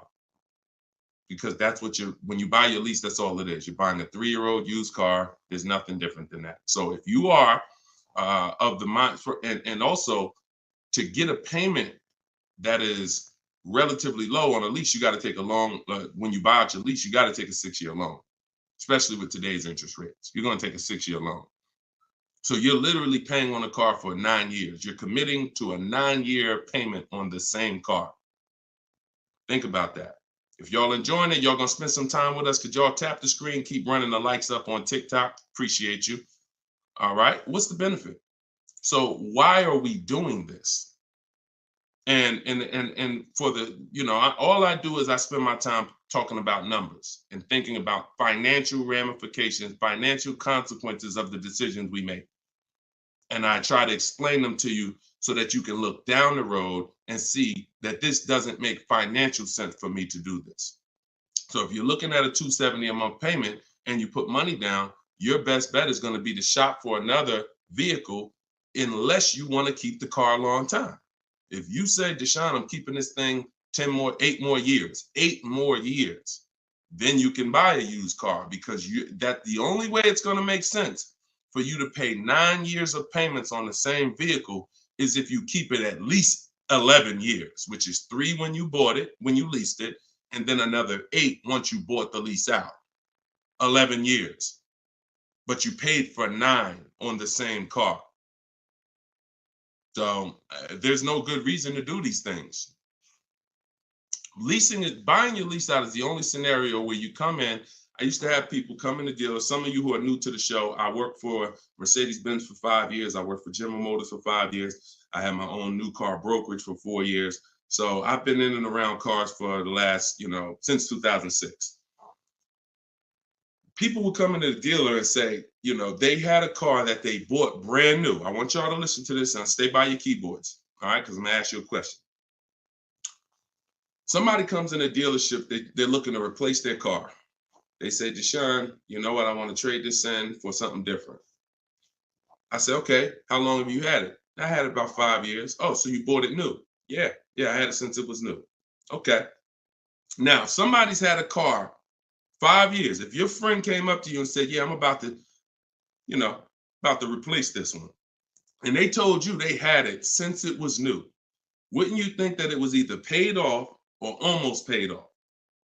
Yes or no? Yes or no? See, if I tell you a story that you'll never forget, you'll eliminate the bad buying your leases. It won't come to you anymore because you'll think about this story. All right. So most people would think, right? Yes, I see you, Fuzzy Nuggets. Okay, I see you, Lori. Somebody said I had this car for 5 years since it was new. It should be almost paid off, if not paid off, right? Okay, I see you, Jack Nisley on Instagram. So we go through the whole thing of calling the bank, because I ask him, he says, oh, no, it's not paid off yet. Okay, do you know how much you owe? No, not really. Okay, I'll call the bank. I'll get you pay off. We'll find out how much you owe.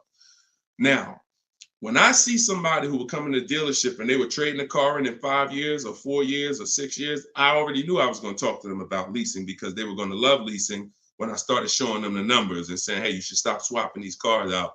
So that's what I'm prepared to tell them about. You're going to lower your payment, and anything your car is worth. If your car is worth 15 grand, most of that is going in your bank account.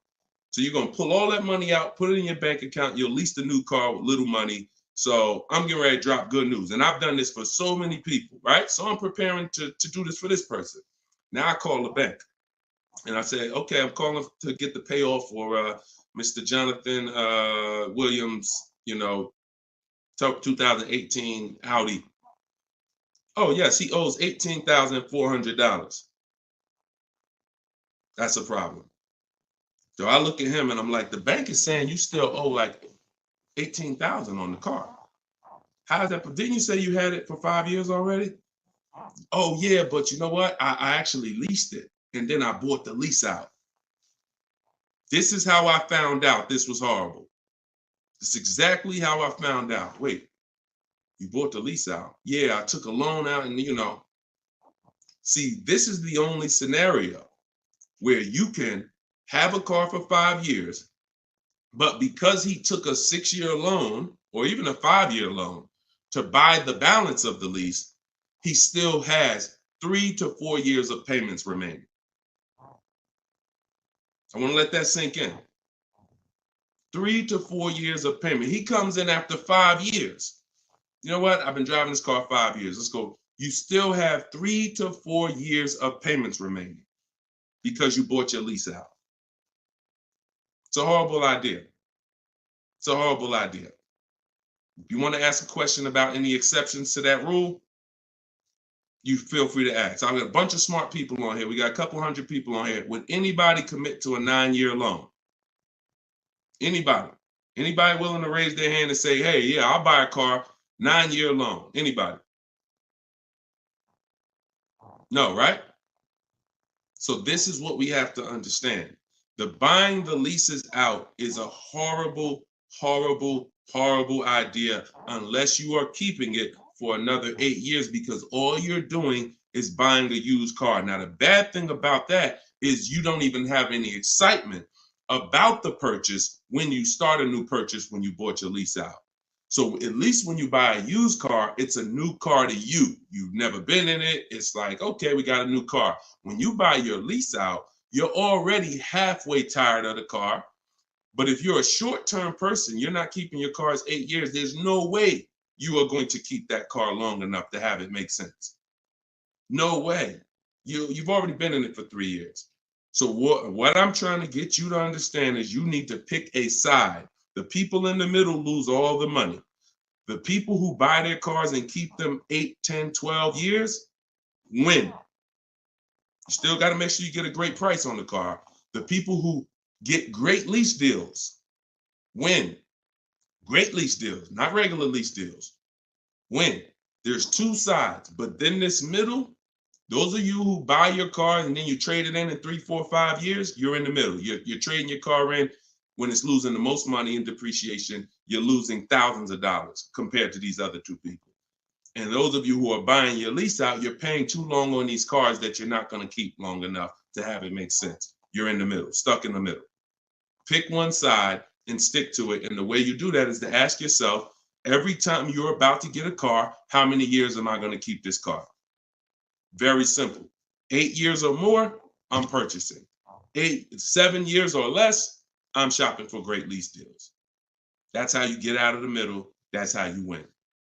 By the numbers. And I'll show you people throughout the show that you see these numbers don't lie. Go ahead, Dolan, shoot the next one out. All right. Let's talk about the black book and how dealers use it as an advantage to ask higher prices. In what way?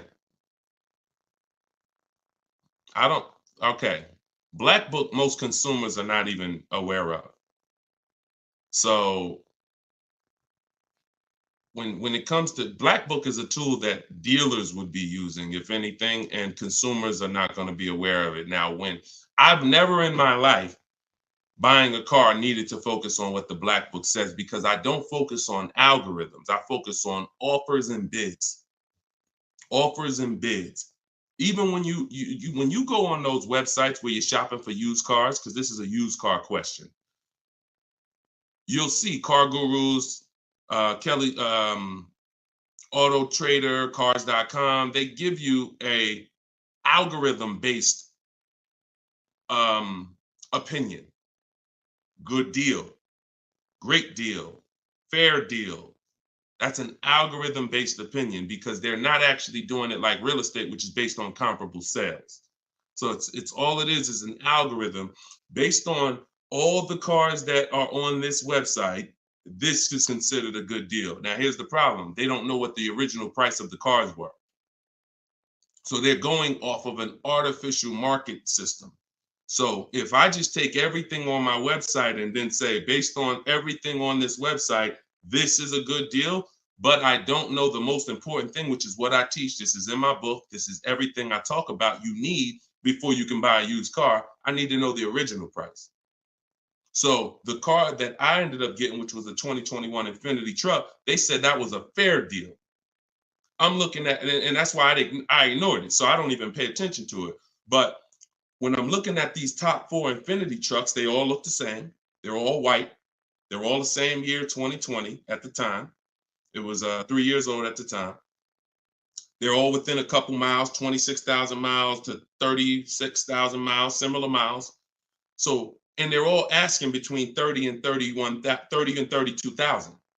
So that's confusing for someone who's going to, now that's why they give you the algorithm, because what they're going to try to do is try to end the confusion so that you don't stay there and you buy something. But no, what you need to do is you need to get the original window sticker of the car. Now, Carfax has agreements with some dealers, some brands. But once I got the original window sticker, here's how the clarity comes in. What I just told you is the scenario that most of you who shop for used cars online, you've encountered that. I'm looking at 4 cars. They all look similar miles. They're all asking within, $1,800 of each other. How do I pick the right one? Right? Normal question. Once I got the original window stickers, what do I see? Well, one of them is $46,000 brand new. One of them is $48,000 brand new. One of them is $52,000 brand new. One of them is $54,000 brand new. And that's the one I got. Type clear if that just clicked for you. See, when I'm looking at the algorithm-based price, now you're telling me, oh, well, these cars are within $2,000 of each other. So really, no matter which one you pick, you really did okay. That's what you're telling me based on the algorithm. But based on the facts, if I accept the one for the lower price, because I think, oh, well, they're all the same. But that's the one that was $46,000 brand new. And the other one that was $54,000 brand new, that had all this special equipment in it and features and all types of nice stuff in it, that one they were asking $1,500 more. So I lost if I picked that lower price one. That's why we don't get stuck on these algorithms and black books and anything like that. We go to the market, we see what the low side of the market is, and then we're going to obtain the Carfax. I have a couple ways that I like to do it. Either through the dealer's website. I'm going to get the original window sticker of the car, and I'm not going to buy a used car without having the original window sticker of the car. How do I know what's in the car? Forget what the dealer's discounting. See, listen, my mission is to show you the science of shopping from home the way I teach, because my way is a science. It's not random. It's actual steps. They don't change. It's a system. McDonald's. Drop the nuggets in for 5 minutes. When you hear the beep, take the nuggets out. They're done. Don't do anything that I don't tell you to do. That's my system. Now, the other ways is the other part of my mission is to show you the hidden money that you haven't been trained to see in your car deals. And this is the hidden money. Looking at things that don't matter is the distraction. It's the time waster. What matters when I'm buying a used car, when I need to know whether I'm getting a great price on it or not, is how much it was originally. And what is the discount off the original MSRP? That's all that matters. That's all that matters. Okay? Different way of doing things. Different. And this is how I want you moving. Go ahead, Dolan. Next question. What's up, Andrew? YouTube, I see you. I'm going to lease a 2024 pickup, but I want to have a hard cover on it. Should I search for a truck with a hard top, or can I have one installed while I'm leasing? Would that affect my lease? Great question. Usually anything, I mean, if you can see, here's the thing about seeing a truck that has it. A truck that has it, that option is going to residualize into the lease. What that means is, if it's a $1,500 hardcover, you don't pay $1,500 for it. You pay the percentage based on the lease. You pay the percentage you're using. Now, if you go and you put a $1,500 cover on it, aftermarket or after the lease is sealed, now you're paying the entire cost for that. So my first goal would be to try to find one that has a hard cover built in and on that window sticker, because everything on that window sticker is going to residualize into the lease. Okay, good question. Good question. Go ahead, Dolan.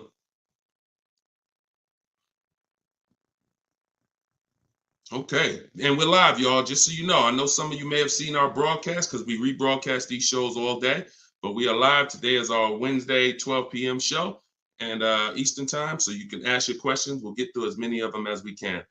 All right, Instagram, what's going on? When you negotiate a lease, are you negotiating the price of the car or the lease payment? Okay, so here's the format you're going to use when you are getting your lease offers.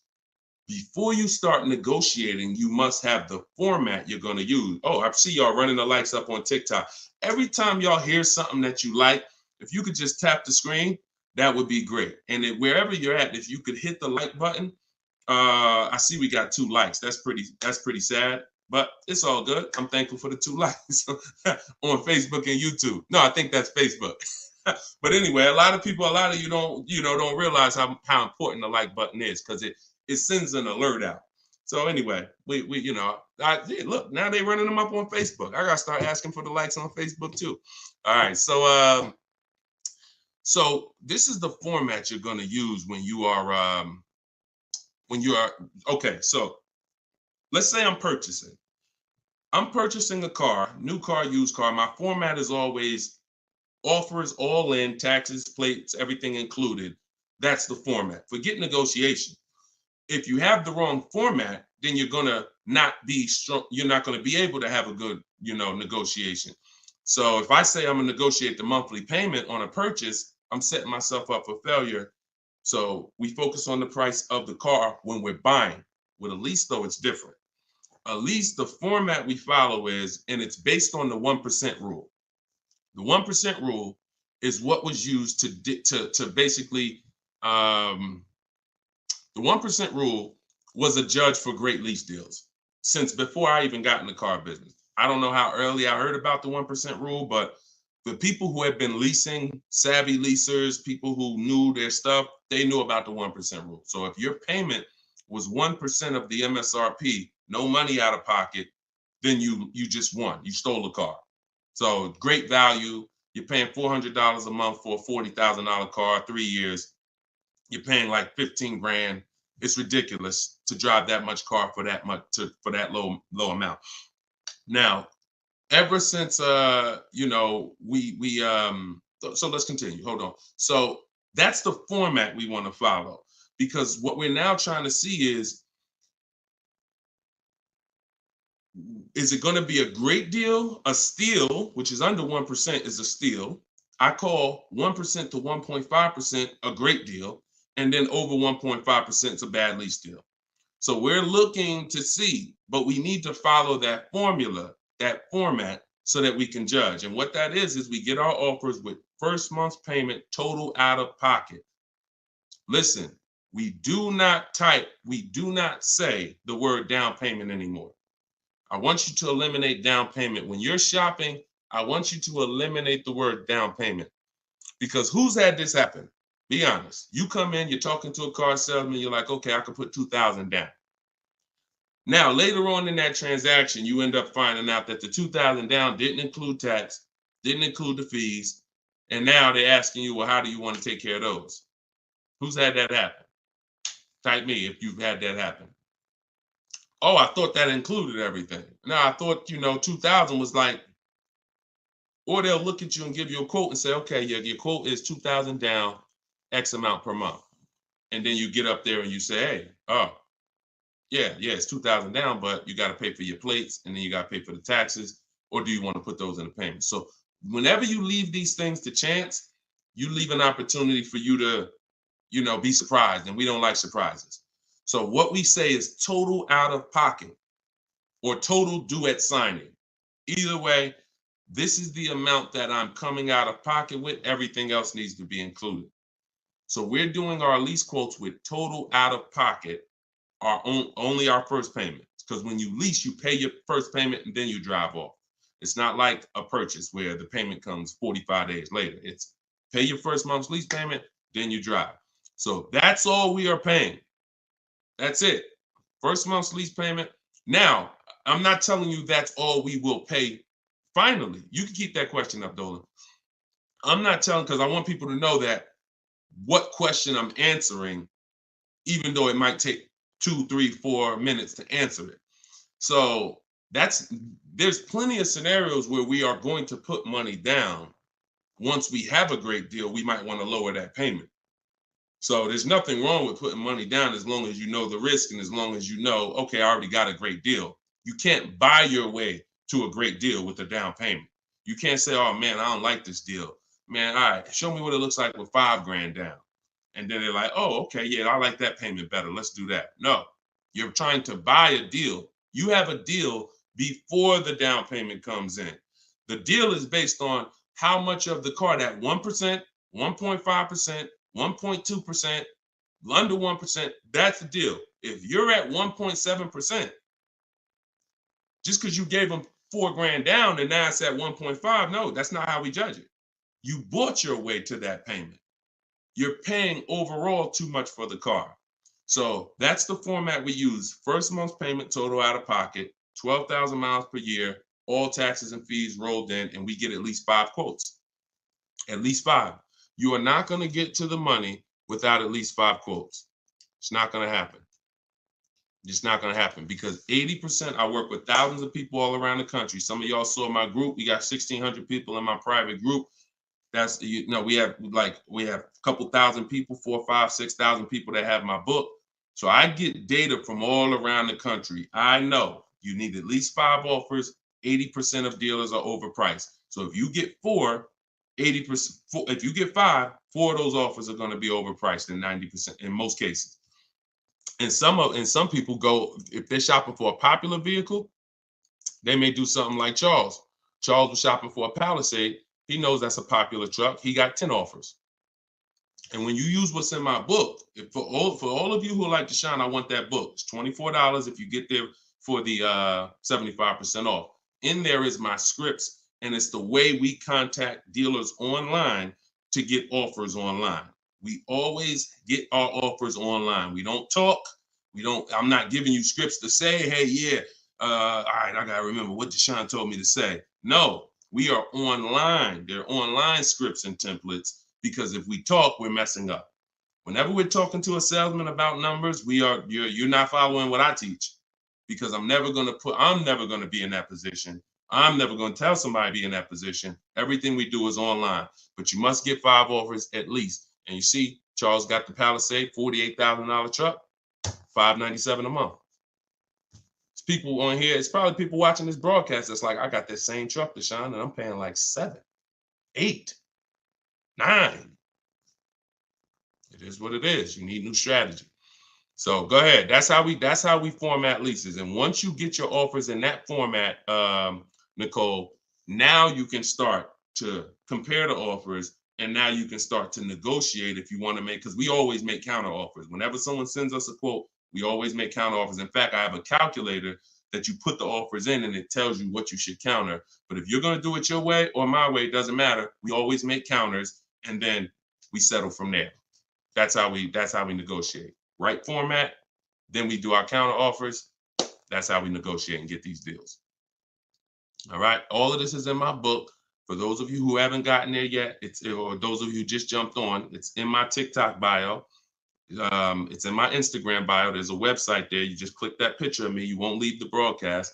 Click the link in my bio and click the button that says 75% off the new book, and you'll have your copy in your inbox. You can use all of this stuff forever. And it's a digital book. Some people say, Deshone, is it in print? You don't want to print the book? No, because I can't update it. If I print the book, every single new thing that happens, I gotta remake the book. And now you got Cars from Home Volume 1, Cars from Home Volume 2. Every year I'm putting out a new volume to update it. No, with the digital book, we can update it all day long.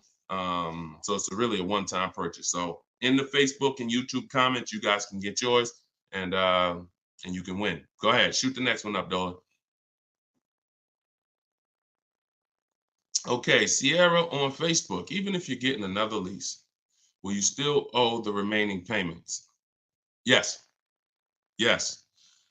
Look, it's a bunch of lies. I know people have told you that if you now let me preface this, because what she's asking is, see, a dealer that you did business with may make it look like if you come here, we'll get you out.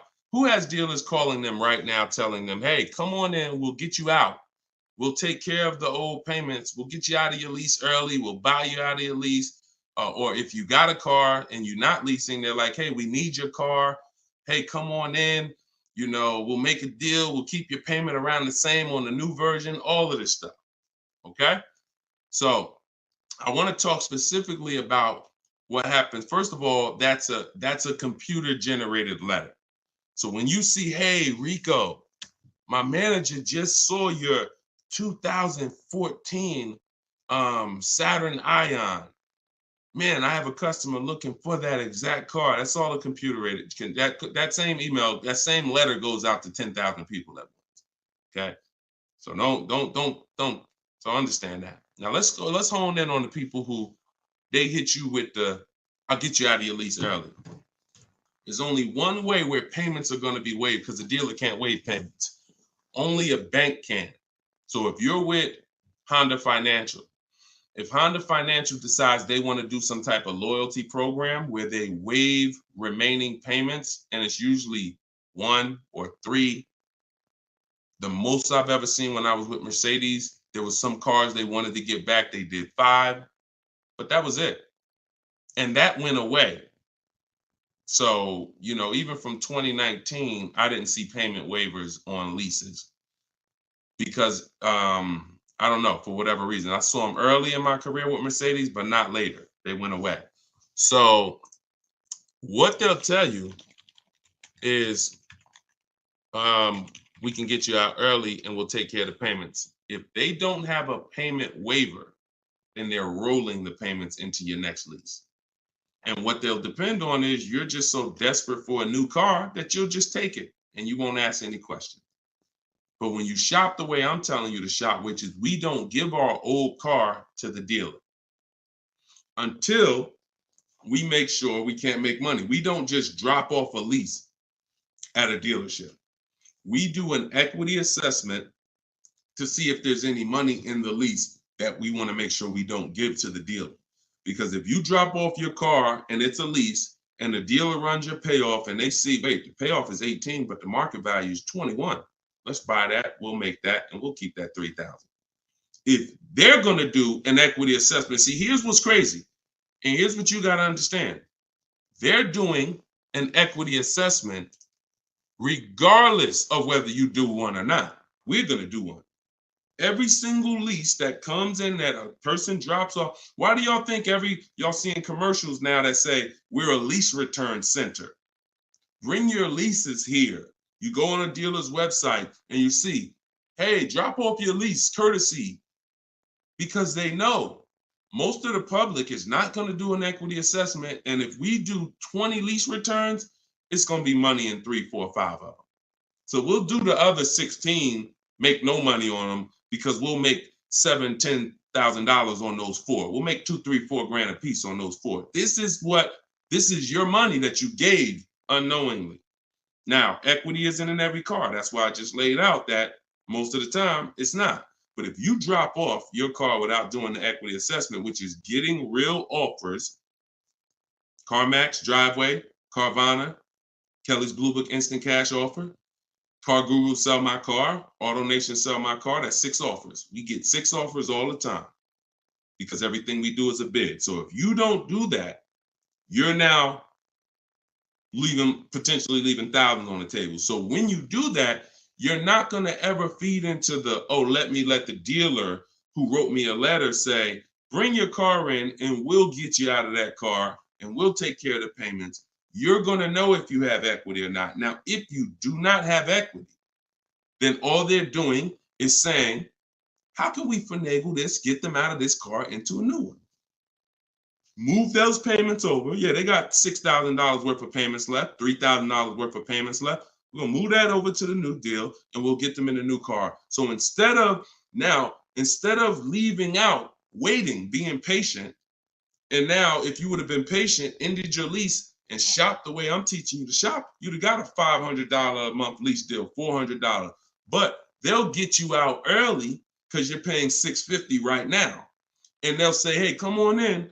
They'll move the numbers around and they'll say, look, good news, we kept you at $650 and you get to get in another car. But the reason you're at $650 and not $5 is because you have thousands of dollars from your old lease that has now been built into that new lease. And this is how payment buyers lose. Payment buyers lose all the time like this. Hey, yo, what could you get me to on that car? How much that lease for a month? Oh, how much could you get me to on this car? Yeah, I could put like 3 grand down. Payment buyer, you lose because you don't really see the numbers. So you stick around, you use what I'm teaching you, you'll see the numbers and I can't reveal these things to you. I can only tell you they exist and give you the strategy. You don't believe it until you've seen it for yourself. All this stuff sounds good. If you've never used my stuff, this sounds good. You don't believe it yet. You hope it may work. Anyone who got my book, you're hoping this works. But once you use it, you're a believer. It's a difference. So we got, look, this is Tiffany. Tiffany wrote, she got the book. She sent me this the other day. She said, look at my deal. $44,820. I told you, everybody who has my book, I told you, email me your deals when you get your card. Look, $44,000 sticker. She got a $6,530 discount. And look, I'm not going to read everything she wrote because she's just praising the system. She's praising sitting there, negotiating from home, using the tools, winning. Save more money on this new car, brand new car, than she's probably ever saved on any car. And she never had to go in a dealership to do it. Bids. So she was hoping this would work. She was on this show. If she got my book, she couldn't have been in my life more than a month. We just started the show. So she literally was hoping, all right, I'm going to use this, Deshone. But now it's not a matter of hoping. She knows. That's where you got to get. So all of this stuff I'm telling you, you got to prove it to yourself by the actions you take. And once you see how overpriced these deals have been that you've been considering, you'll understand, wow, I'm never going in a dealer to get my prices again. Never. And then that's when you know you've been transformed. Go ahead, Dolan, shoot the next one up.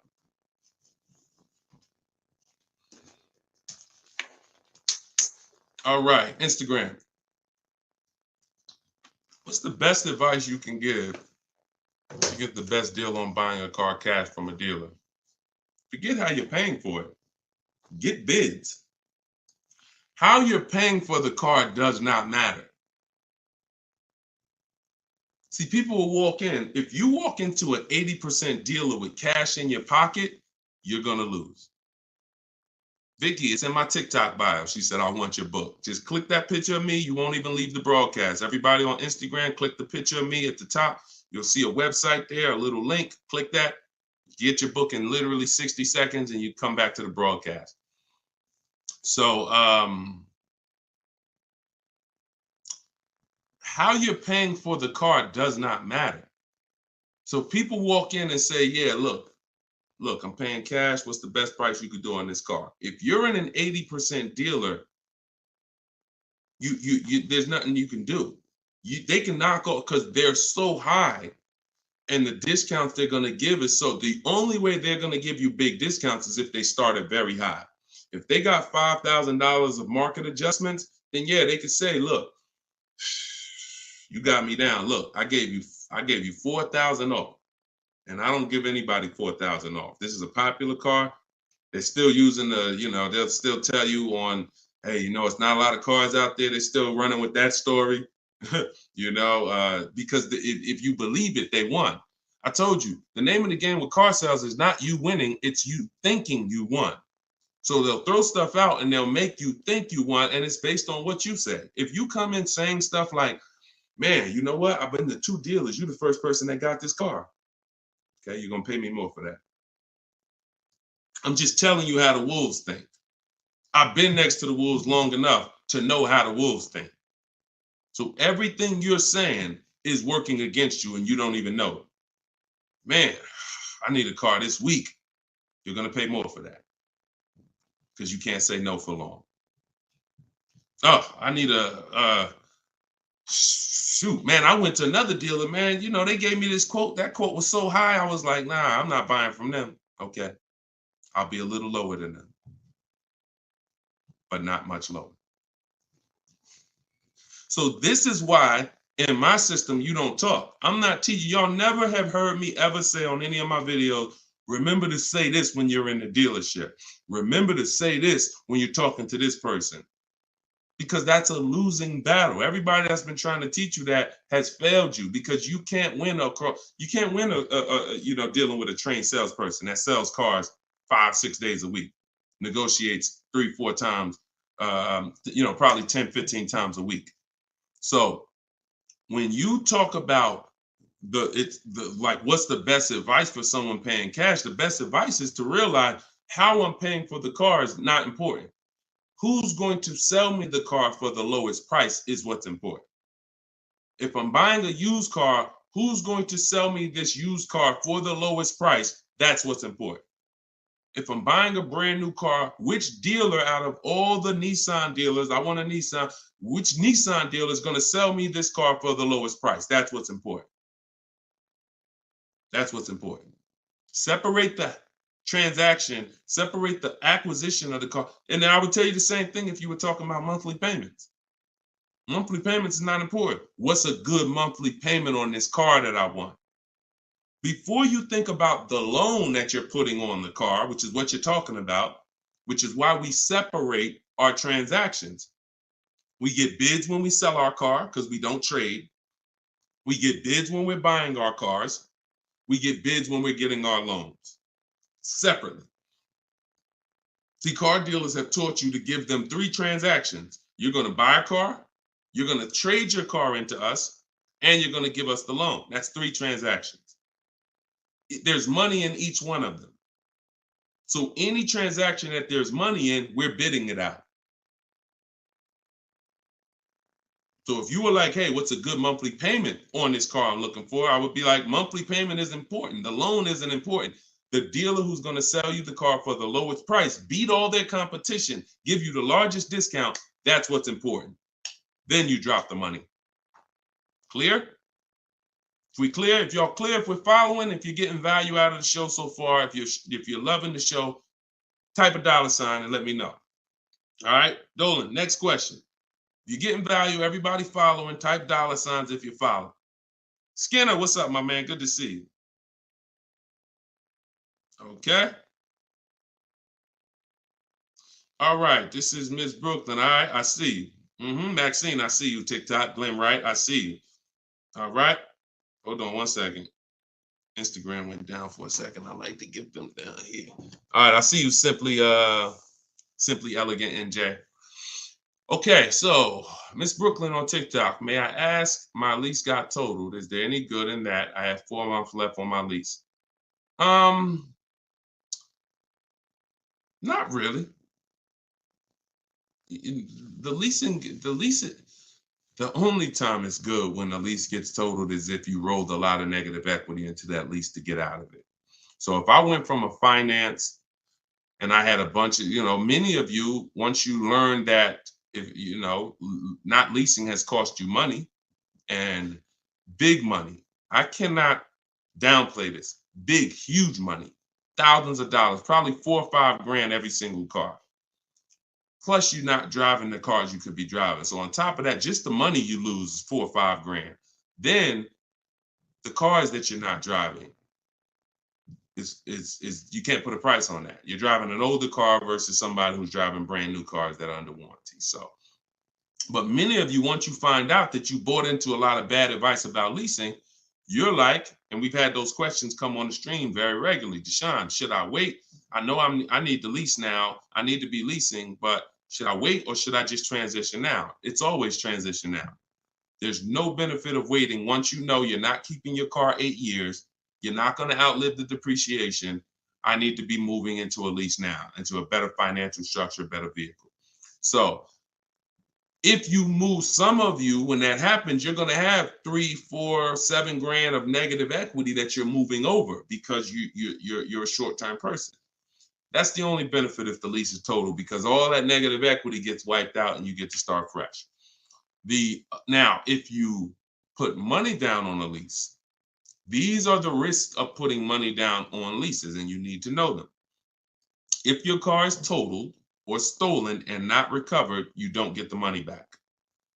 So it's very important to assess the risk. I talk about this in my book. I talk about everything in my book. There's nothing that I'm talking about on this show that's not in my step-by-step book.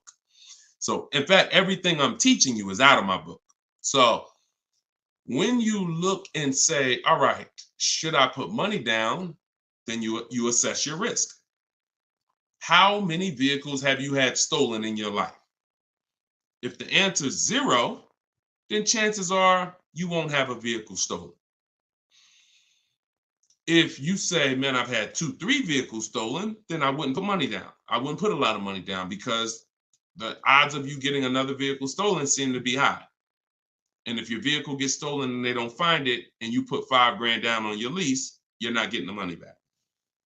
Now, the opposite, the other end is if the vehicle's totaled, like you experienced, Ms. Brooklyn. If the vehicle's totaled and you put 5 grand down, you don't get the money back. So you ask yourself, how easy is the vehicle to total? If you got a Honda Civic, a Toyota Corolla, small SUV, something that's easy to total, then I wouldn't be putting money down on that lease. I wouldn't put a lot of money down. I've had people put money down on SUVs and bigger sedans and bigger, S-classes. When I was at Mercedes, people would lease S-class for like $1,400 a month. They put money down to lower the payment. I've had people put 7, 8, 9, 10 grand down on a lease on an S-class because they know it's hard to total an S-class. Like you have to be in, God forbid, a once in a lifetime accident to total an S-class. So that's what you do to assess your risk. And what you're doing is you're always shopping your leases with only first month's payment due at signing. Because if you can get a car that has everything you want, and once you get all your offers, if the monthly payment's in your budget with no money out of pocket, then that's what I would do all day long. That's what I would do all day long. But sometimes people will get like a lease and it's a great deal. It's under 1.5%, but they're like, you know what? Payment is like $600. I want to lower that to like $500, and they'll put 3 grand down to lower it, $3,500 down to lower it to $500. But that's a decision you make only after you assess the risk. But in your particular case, if you didn't put a lot of money down, then no, you're just going to start fresh. You're going to shop for your lease, and that's it. Good question.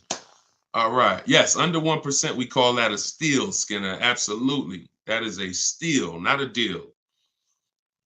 Go ahead. And we get steals. Some people may say, look, man, how do you see steals? We already know. Look, we get steals. When you get bids, you'll see some steals depending on the lease program. Farina just got her Jeep Grand Cherokee, $66,000 Jeep Grand Cherokee, $579 a month. $579 a month. 0.88%. Sitting at home getting bids. All right. Go ahead. Next question, Dolan. Shoot it up. This is Byron on TikTok. How long should you wait to refinance after the purchase date? As soon as it makes sense. I don't know what your interest rate is, and I don't know how thoroughly you shop for your loan. If you use the bank bidding war, we're letting 15, 20 people run our credit within a 48-hour period. So it only is going to weigh on our score like as one hard inquiry. So if one hard inquiry would have lowered our score 10 points, those 15, 20 inquiries will lower our score the same 10 points when the window closes. So if you shop like that, then no, you're not going to refinance in a month because you shop the market so thoroughly, the potential for you saving in the short term is not going to be there. But if you didn't, then yeah, you might be looking now and see that there's people who can refinance you for a lower rate. But again, the reason I don't like doing that, if you just got the car, because now you're talking about, potential more hard inquiries. But what are you going to do? If you think you could get a lower interest rate refinancing, I go online, type in refinance car loan online and see, I think Lending Tree, Nerd Wallet, they have a couple resources that they recommend, and see if you could save money. I'm refinancing if I could save money, if I could drop, because look, on a $30,000 loan, if you got $30,000 that you owe, if you could drop your interest rate by 1 point, that's probably $1,000. So, I mean, if you're not taking the shopping of your interest and your loans, that's why we bid this out. In my book, not only, and I have a section when I send it, it's called the Bank Bidding War. So I haven't combined it into my book yet. But for those who are financing, I'm going to restructure the book. Again, another update coming of the book, because that's what we do. And I'm going to add the Bank Bidding War to the book. But I don't want you, if you go online and you see that you can refinance and you can drop your interest rate, then do it. But I always tell people, don't just take a long loan, because what they'll try to do is tell you and what you can fall for. Because if you just get hung up on the monthly payment, they'll tell you, well, if you take a 5-year or 6-year loan, refinance it to 6 years, your payment goes from $490 a month to $350, and you're like, okay, give me that. But if you've already been paying for for a year, now you refinance for 6 years, now you got 7 years. So you want to look at the total amount. So here's the rule of thumb that I like to follow. You can use it if you want. You're free to do what you want, but I think it's a good rule. You refinance and you take the highest payment you could afford at the new low interest rate. So if you could afford the $500, no problem, then take the $500. That might be 4 years. If you could afford, don't go to the lowest payment. Go to the highest payment you could comfortably afford, because that's going to give you the shortest loan. And then, other than that, that's it. That's it. Go ahead, Dolan. Kevin from Instagram, what's going on? Does your credit score guarantee you a great deal? No, absolutely not. There's tons of people for the last 3 years. Strategy guarantees you a great deal.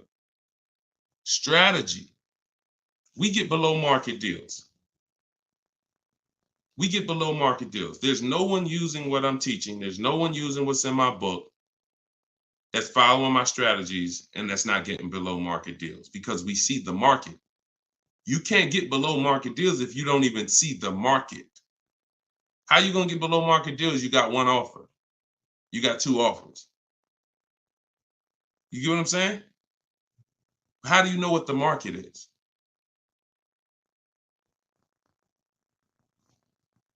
In order to get below market deals, you must have a strategy that allows you to see the market. See the market offers. See the widespread. Look at used cars and say, man, this is everything within 100 miles of me. Narrowed down, blah, blah, blah. I see the market. So, and there's people with not great credit that are going to use the strategies to buy at a below market price. So strategy is what gets you below market deals. You can have great credit all you want. You have no strategy, you will pay market value or higher. Because below market deals are reserved for the people who have the strategies to get them. Nothing to do with credit. Nothing to do with credit.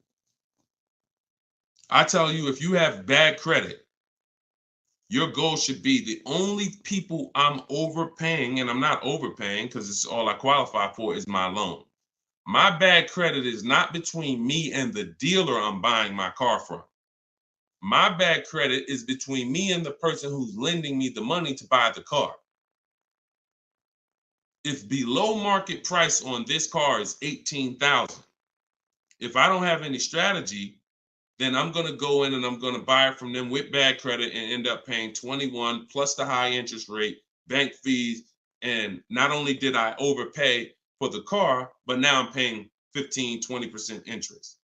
That's what most people do. No strategy. So people with no strategy get killed two ways if they have bad credit: the loan and the price of the car. But when you have strategy, the only person who you should be paying more than average is the person who lent you the money. But they should be looking at you and saying, you got a great price on the car. Goes back to what I said about 15 minutes ago on separating our transactions. We separate our car purchase from our loan. The dealer who's going to sell us the car has nothing to do with the person who's giving us the loan. These are two separate bids. So my loan, because my credit's bad, is going to be a higher interest rate. Understandable. But I'm going to use the bidding system, get multiple offers, and I'm going to get a great price on the car. Separate. All right. It's a good question. It's a good question. And I'm sure a lot of people had that same question, Kevin. Go ahead, Dolan. All right. Appreciate y'all running the likes up on TikTok. If y'all can keep tapping the screen. Thank you, Ambitious73, for sharing the broadcast. Shout out to the sharers. On Instagram, y'all see next to the comment section, there's something that looks like a little paper plane. If you hit that, you can share this with a couple of your friends. You should certainly be sharing this with your best friend, because they might not be friends. I'm going to be honest with you. If I had a friend and he was watching this stuff, shopping for cars, and didn't tell me about it, and I went out and I just went and if there was this new way to car shop to save all this money and he didn't tell me about it, I'd be a little upset, especially when I bring my car home and realize, dag, I overpaid for it, $5,000, $10,000, or dag, I ain't even know about leasing. You know, my parents told me, man, I should never lease. Oh, you don't listen to this guy, Deshone? Nah, man, I don't lease stuff. No, you need to listen, because if you're not keeping cars 8 years, he's going to show you why you're overpaying by thousands of dollars by not leasing. It's not even close. Oh, for real? All right, I'll watch him. Then next thing you know, he's seeing me, but he bought a used car last year. Or he bought a car that he's now in the finance with, and he's like, man, how long you been watching this guy? Man, I've been watching him for 2 years. You couldn't tag me in a video? You couldn't tag me how many people come on my stuff and say, Dad, I wish I would have saw this before I got my car. We're trying to prevent that. I don't want your friendships destroyed. Not only am I trying to save households financially, I'm trying to save friendships. All right, go ahead, Dolan. All right, we got the next one up. Jason, should you use MSRP minus dealer incentives to calculate the 1% rule, or the MSRP without the incentive? Nope. MSRP. I showed y'all this the other day. I'm going to show y'all this again. Well, I showed people on the broadcast the other day, right here. Just let me remove that question so everybody can see it. Just take that question down real quick, Dolan, so everybody can see this window sticker for me. All right. See right here? Total MSRP. That's what you use. That's what you use. So the reason why you're using the total MSRP is because once you use if you're on TikTok, you'll see it on the rebroadcast, because we rebroadcast these shows throughout the day. Once you see the MSRP, the percentage is what's going to change based on the offer the dealer made you. We do not change the, we don't calculate our formula based on the selling price, because the selling price, when it's adjusted, it's going to change the percentage overall. The selling price is what's going to dictate whether it's 1%, 1.4%, 1. So the selling price, once you take the monthly payment and divide it into the total MSRP, it's going to tell you, okay, who gave me the biggest discount? The lower the percentage, that's the dealer that gave the biggest discount. It's reflected in the percentage. So we don't have to adjust the MSRP. The selling price, if they took $15,000, look, they took a crazy amount of money off for Greg, $56,000 MSRP. He got a 0.9% lease. Matter of fact, let's look at Kimberly. Kimberly, she got a Maserati. She got a $91,000 vehicle. She ended up getting over 20 grand off. Over 20 grand off, getting bids, saving more money at home than everybody saving in dealers. Can't get these types of deals in dealers. So $86,000, then she got $66,000 offer. So they were taking $20,000 off. And then the car that she ended up getting was this one. And look, when you see 1%, when you see a low, that means all that discount that they took off is reflected in the percentage, because the percentage is what you are paying relative to the MSRP. So no, always use the total MSRP like I just laid out. Okay, that's the formula. All right, go ahead, Dolan.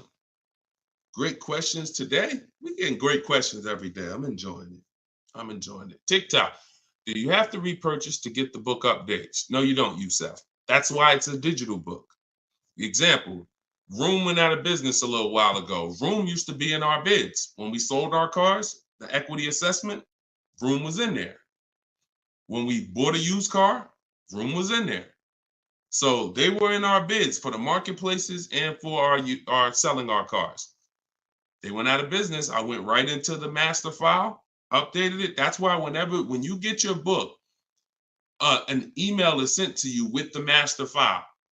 You don't want to ever lose that email. Even when you download the book to your computer or your phone, don't delete the email, because the email is what I update that will actually be what you refer to. So when you come back a year from now and you use it, you'll see, oh, shoot, this is different.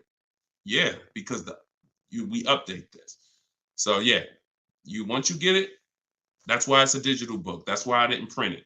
And if I would have printed it, I could have, made more money probably, because I could have just said, hey, all right, y'all, a year from now I'm on here. Okay, so we had a lot of changes last year.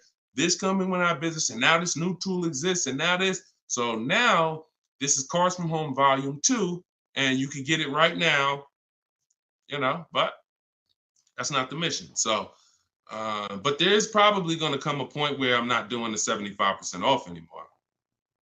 I know that's our welcome offer.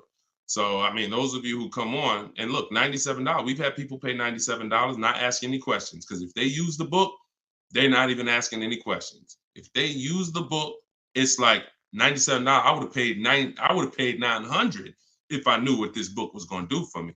So they're not hung up over $70-something difference.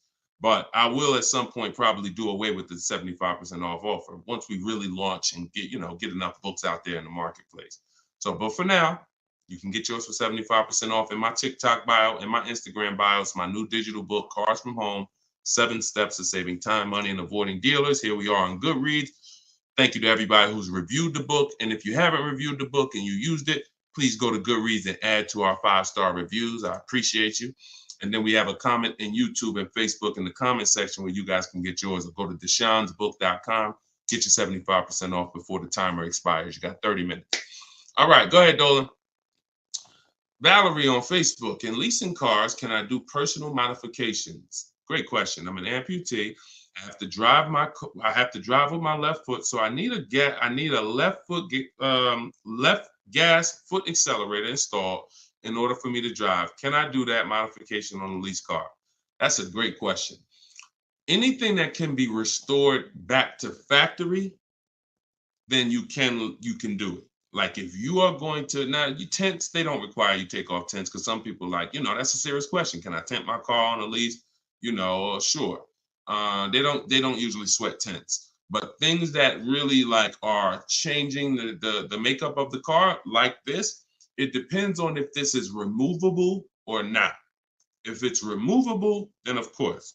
If it's not, and it's a permanent adjustment, then I would say no, because they're going to bill you for that.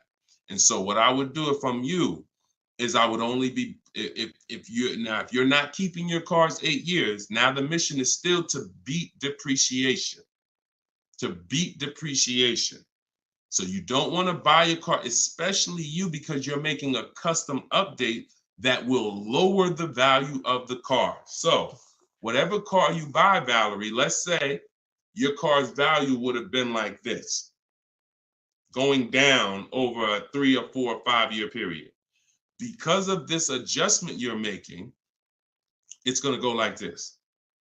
Because if that update that you're making can't be removed, then you lower the amount of people who are interested in that car when you go to resell it. So what I would tell you, if you're not keeping cars 8 years, then you should only be buying pre-owned cars.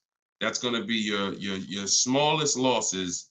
Don't buy new, because when you, again, buying new and you doing your modifications on them, you're going to destroy the value of the car. You're going to lose so much money in depreciation and resale.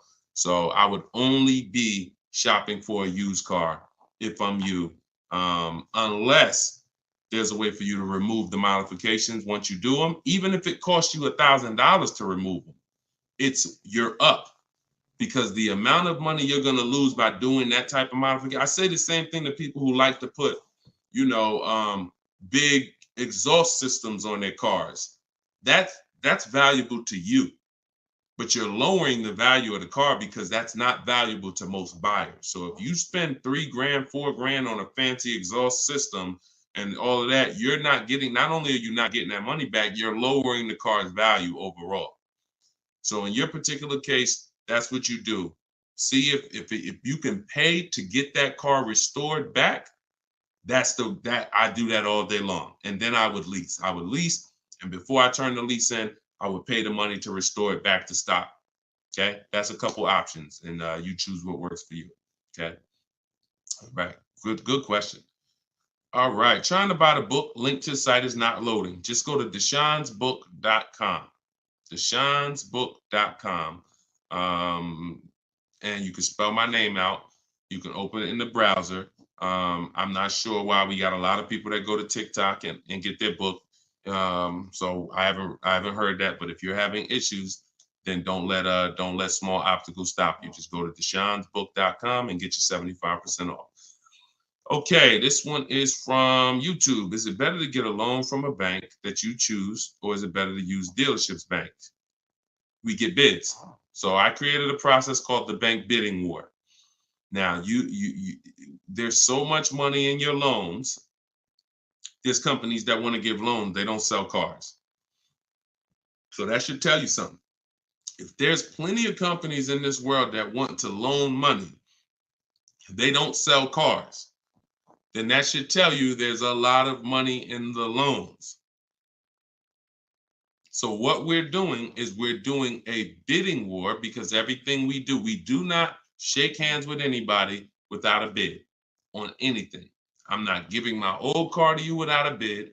I'm not getting a loan from you without you winning a bid. I'm not buying a new or used car from you without you winning a bid.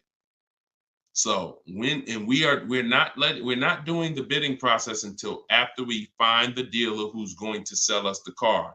Once we find the dealer who's going to sell us the car, won the bid, one dealer who says, okay, I beat all my competition, now we're buying from them. We are going to lock up that car with a deposit, and we're going to go home and we're going to start the bidding war. So the bidding war is 3 rounds. It starts before we look for the car, because we want to see if there's any special interest rates.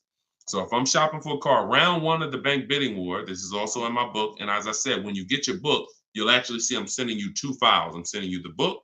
I'm sending you the bank bidding war blueprint separately, because I haven't added it to my book yet.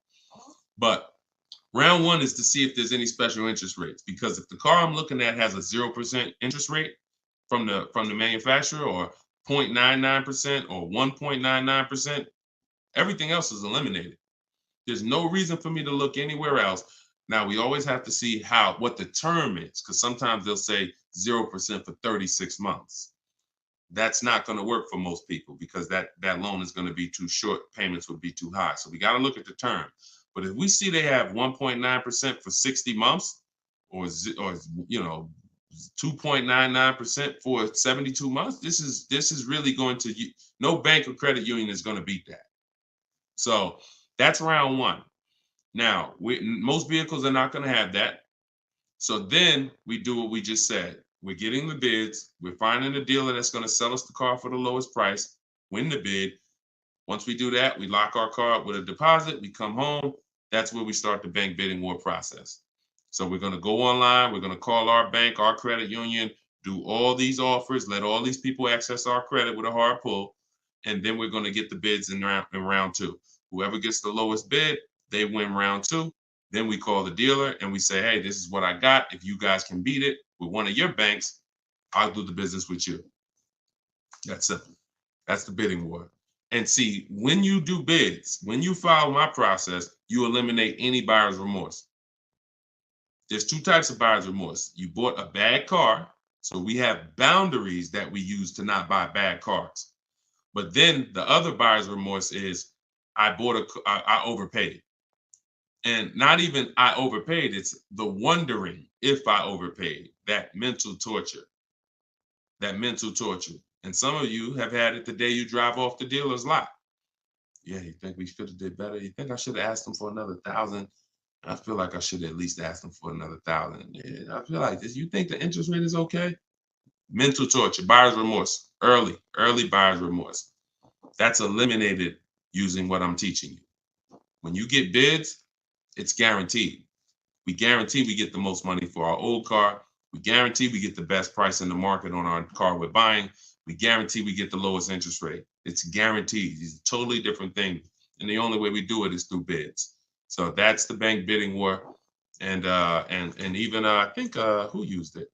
I think Tiffany, when she wrote in, she would say something. That's what she was writing about in the end of her email she sent me.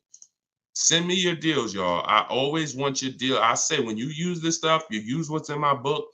Email me your deals. You'll have my email, because when I email you the book, you'll have the email you can send your deals to once you get them.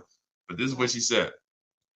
She said, we received a check from our credit union, $41,000. We let them know we had a check, but their finance person, look, straight out my book. But if their finance person could get us a better rate, we would go with them. The dealer bought us a better rate, half our interest rate. But the bank they chose wanted $1,500 down, so we said no. So that's it. So she took round two of the bidding war, came in and said, look, if you could beat it, you got it. They said, okay, we could do half the interest rate, but you need money down. Okay, no problem. That doesn't work for me. So that's in control. That's like, okay. And there's going to be some scenarios where the dealer says, look, I can't beat it, but I can match it. And in which case you save all the paperwork. You don't have to go through that with the bank. So, and it's the guaranteeing of knowing I got the lowest rate in the market, because I had 15 banks competing, not one dealer who was shopping it. So total different thing. All right, y'all. I see we got a lot more questions. Shout out to the sharers. I see some new followers. If you haven't already, subscribe on YouTube. We got some new things coming for YouTube very soon. Some things that's going to help organize the show and help you reference things and see questions and break them down so you can actually reference your question. So YouTube is what allows us to do that. But we're live on all 4 platforms when we do the show. So whenever you see the banner above me, you know we are, we're replaying it.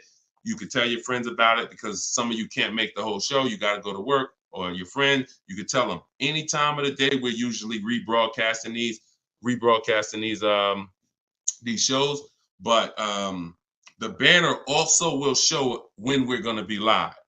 So the good thing about it is you see in the banner, we'll have the live shows so you can actually see when we're live and you can join us. So this has been our 12 p.m. show.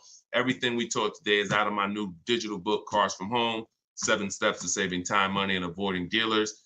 You can get your copy for 75% off for 30 minutes. If you visited the website, the timer started. So once you visit, that timer started. Once it goes to 0, the price is $97, which is still a great price. But if you haven't been there yet, you can get your copy for $24 at 75% off in my TikTok bio, in my Instagram bio, or pinned in the YouTube and Facebook comments. And we'll put the banner back on here for those of you who are watching us on TV. You can just scan this with your mobile camera and you can get your 75% off. But great job. Listen, great questions today. Make sure you are sending me your success stories so I can bring them onto the show, just like Tiffany. If you haven't already, go to goodreads.com and you can post. We just got another review on goodreads.com. So add to our 5-star reviews. Tell us your story so that we can keep getting this message out and the people who want to learn strategy can keep getting it. All right. Always a pleasure. God bless y'all. I'll see y'all on the next stream.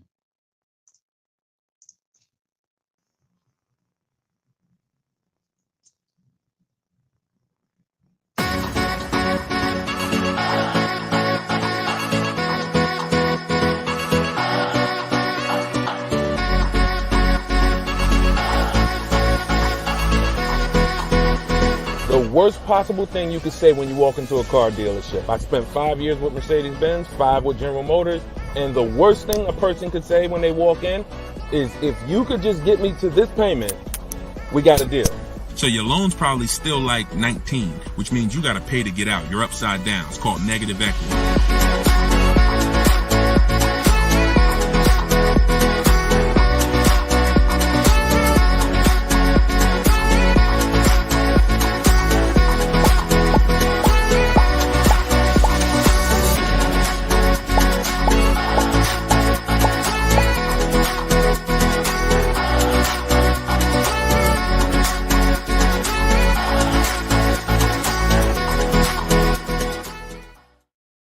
What's up, everybody? Welcome back to Car Shopping Questions and Answers. I'm your host, Deshone the Auto Advisor. This is episode 12, and we do these live shows to make sure that those who are committed to financial literacy get the insider strategies they need to get below market car deals.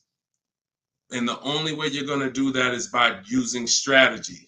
So that is what we teach here. I am all about giving you the simple strategies you need to sit at home and let dealers bid for your business, let banks bid for your business, and let people bid for the cars that you're going to sell, not trade. And that's what we do here. So for those of you who don't know me, my name is Deshone the Auto Advisor. I spent 14 years in the car business. And since 2020, my mission has been to create smarter car shoppers, buyers, and owners. So if this is your first time ever seeing us on a broadcast, could you type the number 1? What's going on, Lisa Jane? Good to see you. I appreciate it. Hey, you're the best. I appreciate it.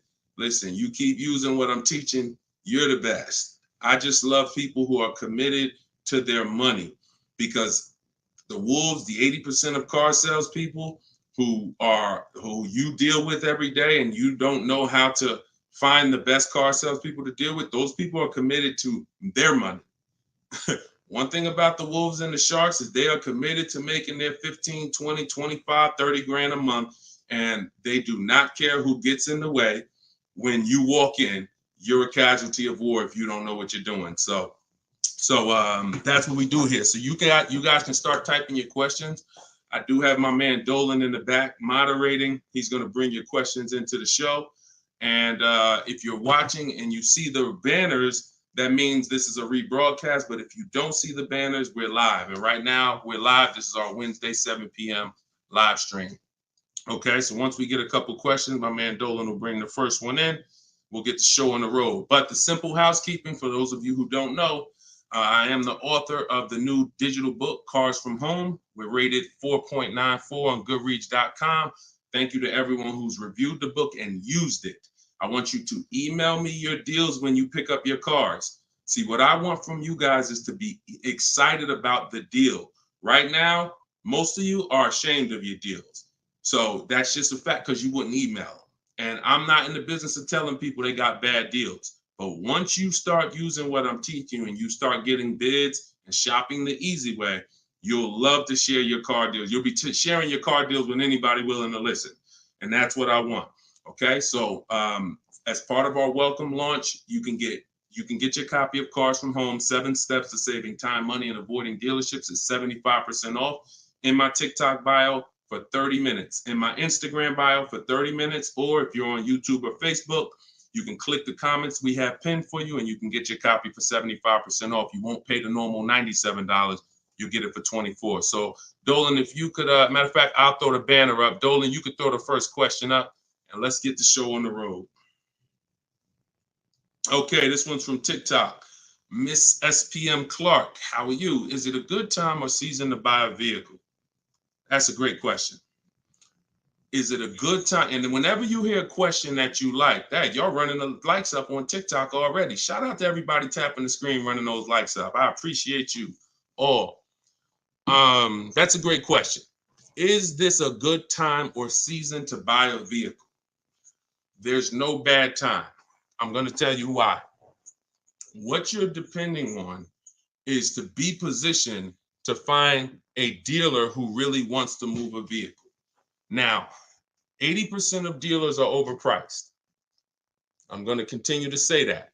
Now, the reason I know that is because since 2021, I've worked with 1,600 people in my coaching program and probably another 5,000 to 6,000 that have my book already. I know the data. When we're looking at offers, 80% are overpriced. So you need to know that 80% of the dealers that you're dealing with, 80% of the dealers in this country, if you're driving down the highway, 80% of the dealers are overpriced.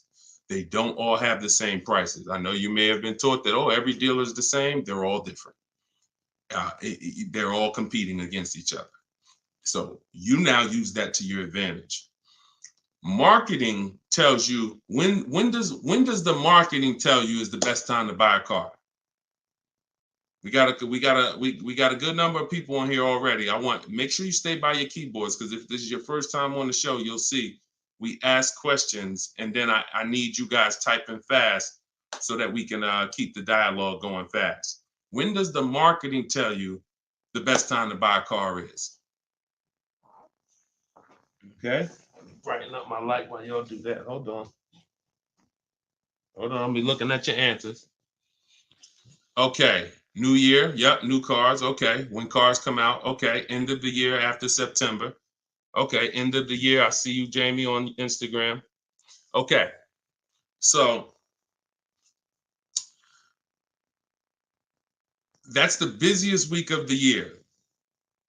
You go into any car dealership, it's a zoo. Now imagine that. I want you to put yourself in the car dealer's shoes.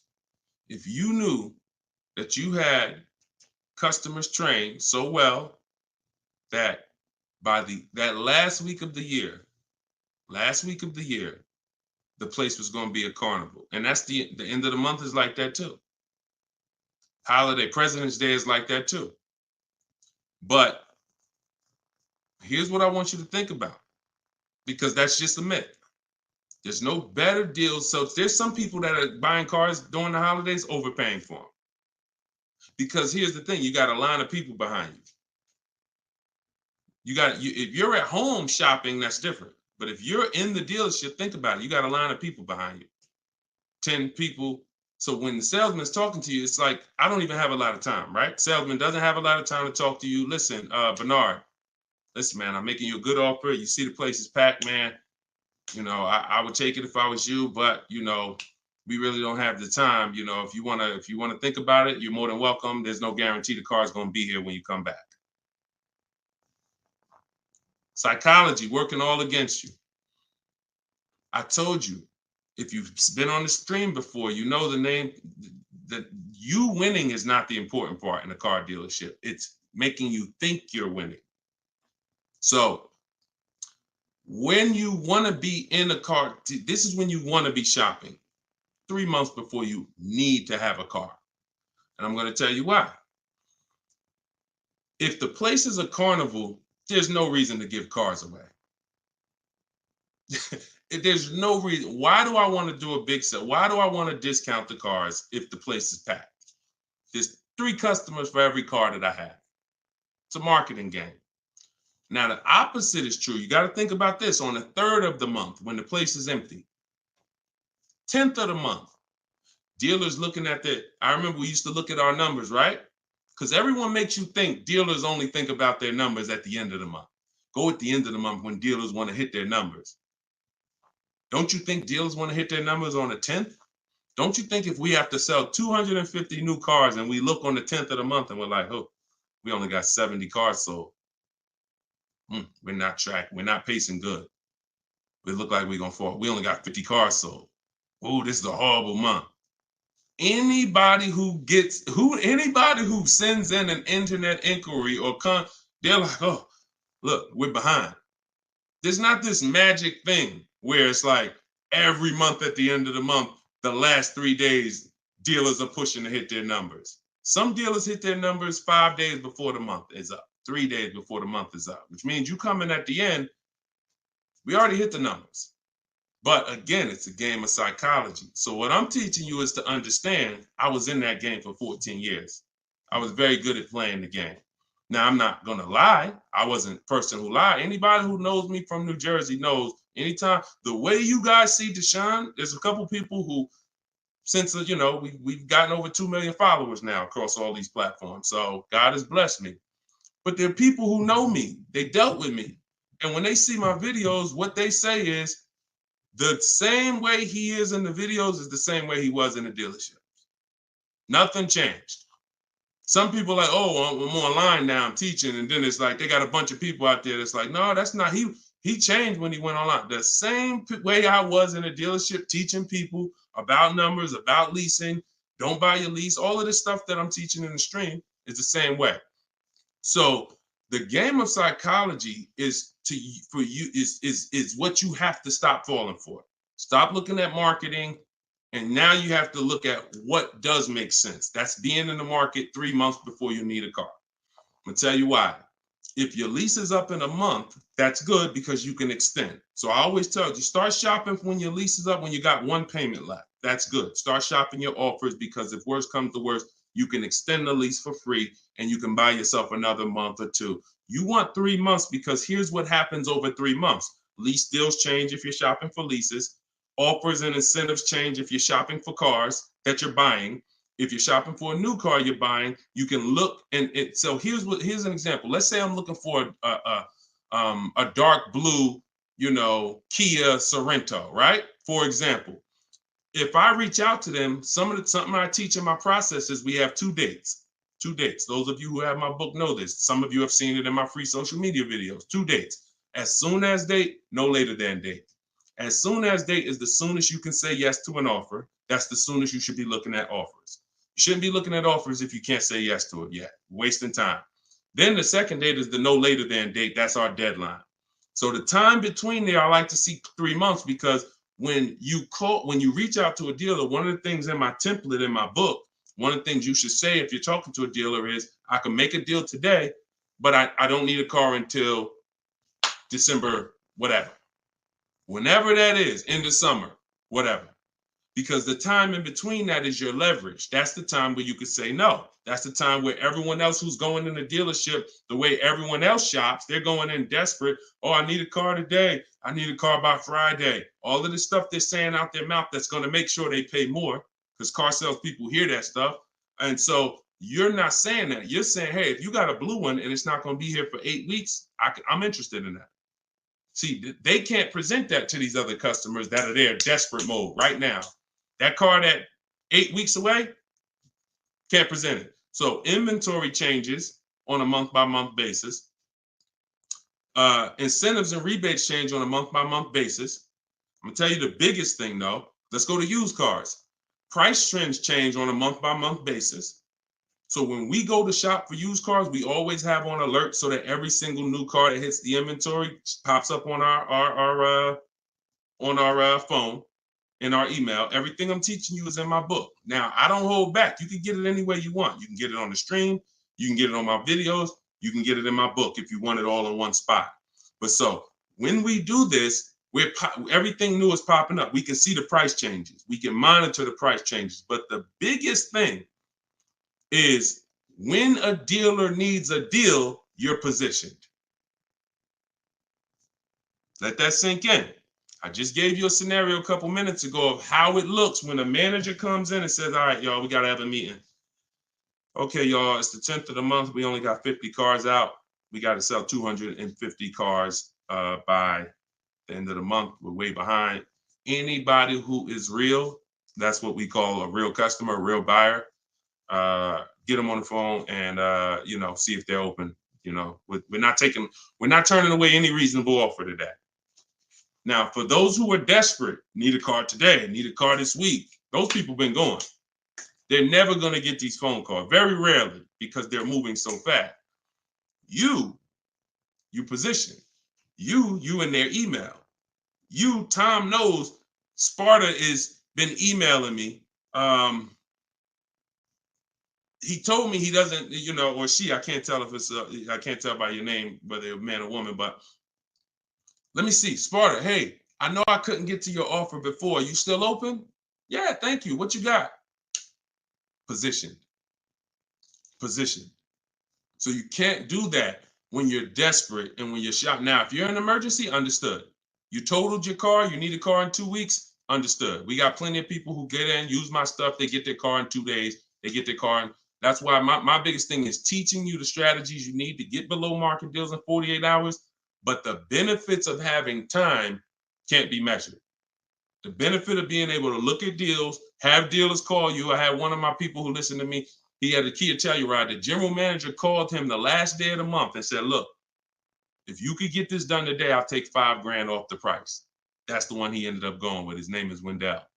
So I don't say there's a best time to buy a car because I've seen deals at the beginning of the month. I've seen below market deals at the end of the month, non-holidays, holidays. I've also seen people overpay with no strategy at the beginning of the month, the end of the month, the holidays. So you get what I'm saying? Y'all understand that? It's all about being positioned. And if you can be positioned, you'll find that you'll love getting those calls and those emails. Like, man, all of those people, when I reached out to them, they act like they didn't want to do a deal or they couldn't get to my number. Don't worry. 2 years ago, I was shopping for my mother's Mazda CX-5. I reached out in October for the offers. I looked at the offers, didn't like them. Then I reached out in November. Same salespeople. They knew me. They know I'm serious. But hey, I didn't like the offers last month. Didn't like the offers in November. December, guy calls me or emails me, Deshone, I got this car. Let me know if it'll work for your mother. I think I can get to your number on this. Saw the car? Yep, car works. That's the one we ended up getting. Strategy. All right, that's how I want y'all moving. Go ahead, Dolan. Next question. This one's Lisa Jane from TikTok. How are you? And we are live, y'all. This is our Wednesday, 7 p.m. live stream. So if you don't see the banner, that means we're live. If you see the banner, that means you're watching the replay. People watch the replays all throughout the week, so people get value out of the replays. But if you are not seeing the banner, that means we're live. So ask your questions. Time to turn in my lease. I'm already over the sales guys, not sure how to start. First thing you're going to do, sounds like you've decided you're going to lease again. So that would be the most important question. That's always the first question because that's the foundation of your deal. Leasing versus purchasing. I always say, if you've been on the show before, you can't get a great deal if you purchase, but you should have leased. Impossible. So once you decide that, now we're going to do an equity assessment. So we are no longer, Lisa, going to turn in. Who's dropped off a lease to a dealer at any time in their life? Type 1.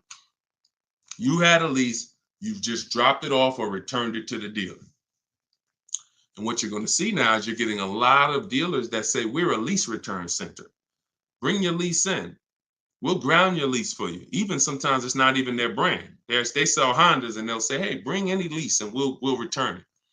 The reason they're doing that is because they're going to do an equity assessment. So the reason why right after you decide whether you're leasing or buying, that's my process is 7 steps. That's why my book is called Cars from Home, 7 Steps to Saving Time, Money, and Avoiding Dealerships. Step 7 is delivery. That's the end. But the first step is lease versus buy, 8-year rule. Second step is equity assessment because you need to understand that every time you give your car to a dealership, either dropping it off on lease or you trade, they're assessing your equity. They're assessing the position of what the vehicle is worth on the market. We do that. We never let the dealer do that before we do that. And the only way we do that, we don't use Blue Book, we don't use Black Book, we don't use any algorithm sites. We have a huge advantage with cars we don't have with houses. That's we could get offers. We can get real offers. Imagine being able to, at any time, if you're a homeowner, literally get no obligation offers on your home. You could just put your home, you could just go to buyers and say, here's this kind of house I got, and you could get multiple offers. Hey, I'll pay this for it, I'll pay this for it, I'll pay this for it. That'd be amazing, but you can't. So all they have with homes is algorithms, Zillow, Zestimates, and all of that. With cars, we can get real offers from the people who compete to buy cars. And this is our first step before we budget, before we think about what car we want, before shopping, we are doing an equity assessment. So what that looks like, Jane, is Lisa, is you're gonna call your leasing company and you're gonna get the payoff. There's two types of payoffs, a customer payoff, a dealer payoff. Depending on the brand, sometimes they're the same, sometimes they're different. Sometimes the dealers don't have to pay taxes, and so it depends. There's no hard rule, but you're gonna get the customer payoff. Customer payoff, then you're gonna ask them, if you that step is the same for everyone, whether you own a car, you lease a car, doesn't matter. Only people who don't have to do that is if you have a paid off car. You skip that step and you go right to the next step. But if you have a lease, you're going to ask an additional question. Do I have a third party restriction? If you don't have a third party restriction, you can sell to the highest online bidder. The bidders that we're going to get, if you own your car outright, you can sell to the highest online bidder. You have a lease with no third-party restriction, you can sell to the highest online bidder. If you have a finance car with a bank loan on it, you can sell to the highest online bidder. The only people who can't sell to the highest online bidder are leases with third-party restrictions. So you're still going to go and get the offers from the online bidders because you want to know a roundabout of what the car is worth. So we're going to go to CarMax. We're going to go to Drive. We get 6 offers. This is the equity assessment laid out in my book, step 2. When you do this, you're getting CarMax offers, Driveway offers, Carvana offer, Kelly's Blue Book Instant Cash offer, AutoNation Sell My Car, and Car Guru Sell My Car. When you get to the point where if you lease, pay attention. See, there's a lot of details. This is why I say when y'all are trying to look through all my social media videos, you don't realize what things are applicable to you and which are not. So I'm talking to 4 different types of people right now. People who, all of you should be doing an equity assessment. People who have a car that's owned outright. People that has a car with a loan on it. People that has a lease, no third-party restriction. People who have a lease with a third-party restriction. So you have to take the nuances and say, all right, that part was for people with third-party restriction. This part is not. I don't have a third party. So when you call and you get a third-party restriction, you need to take a different route to sell. But everyone's going to get those 6 offers. Everyone. Shout out to y'all tapping the screen, running the likes up, and shout out to the sharers. Thank you to everybody that shares the broadcast. It means a lot. Tag your closest friend. So now you get those 6 offers. If you have a lease, whenever you're on those websites, it's going to ask you, is the car owned, financed, or leased? You want to put owned. Do not put lease because it triggers something in their website where it thinks every lease has a third-party restriction and they may not give you an offer. So don't do that. Now, once you get those offers, you can sell to the highest bidder. Now, if you have a third-party restriction, we're going to take those offers. We're going to kind of see where those offers are, kind of get an estimate, and now we're going to go and sell that car to a used car, to a brand. Let me explain it like this. If you have a BMW, you can only sell to a BMW dealer. When you have a third-party restriction, you can only sell to a BMW dealer. Now, hundreds of thousands of people around the country, they found out they had a third-party restriction. They bought their cars and resold them. The reason I don't like doing that is because you pay taxes, you pay fees, and that comes out of your profit. So if you were going to make $5,000, you buy your car. By the time you pay the taxes and fees, you wait for the title, you probably won't make anything. But when we sell direct to a dealer by getting bids from multiple BMW dealers, If I have a third-party restriction of Nissan, I'm getting multiple bids from Nissan dealers. And once I get my offers from those dealers, now I'm going to sell to the highest one because dealers don't pay those same fees. Dealers will I don't have to pay the taxes and fees. That doesn't come out of my profit. So we've had people who sell direct to the highest bidder online, depending on their situation. And we have people who, with third-party restrictions, sell to the highest bidder among a local dealership. But we must get bids. Doesn't change. We get bids no matter what. So some people say, Deshone, I use what you teach. I went on those websites. They said they don't buy leases. You didn't do what I told you to do. You put that it was a lease in there, and then no, you don't. No, you have a third-party restriction. We sell to a dealer of the same brand. We get bids from multiple dealers. That's what I'm saying. So it's laid out in my book. If you want the roadmap, if you don't want to try to remember this, TikTok bio, Instagram bio, comment section on YouTube or Facebook, or you can scan the QR code, get your book for 75% off. You won't pay the normal. Hold on one second. Let me turn this off. You won't pay the normal $97. Okay, so that's the equity assessment. When you said, Lisa Jane, I'm not sure how to start, that's the process. Because we never return a lease that has equity. We don't return a lease until we find out if there's no equity. If there's no equity, then we'll drop off the lease and we'll shop for our replacement vehicle. All right, good question. Go ahead, Dolan. Good evening. How do I narrow down the luxury brand of car desired after filling out the shopping sheet? I'm looking at cars. Once you fill out the sheet and you're looking at, you're talking about you're in the step 4 shopping. Val, you're trying to decide what you want. Hold on, let me be clear. If you're in the phase where you're trying to decide what we want, we see in step 4 we have a whole process, a whole step that's called shopping, not buying. See, you need to clearly separate those two things. See, what happens when you mix shopping and buying, you go in to look at cars. If you're looking for a new car or a lease, you go in, you're test driving cars, and then you sit down, you start talking numbers. You mix the two. Shopping is deciding what you want. That's going in test driving. That's taking the kids, making sure they have enough leg room. That's doing everything to make sure, test driving, 15, 20-minute, nice test drive. All right, comparing the features, going to drive the Honda, then I'm gonna drive the Kia, then I'm gonna go drive everything I'm interested in. I'm not talking numbers with anybody.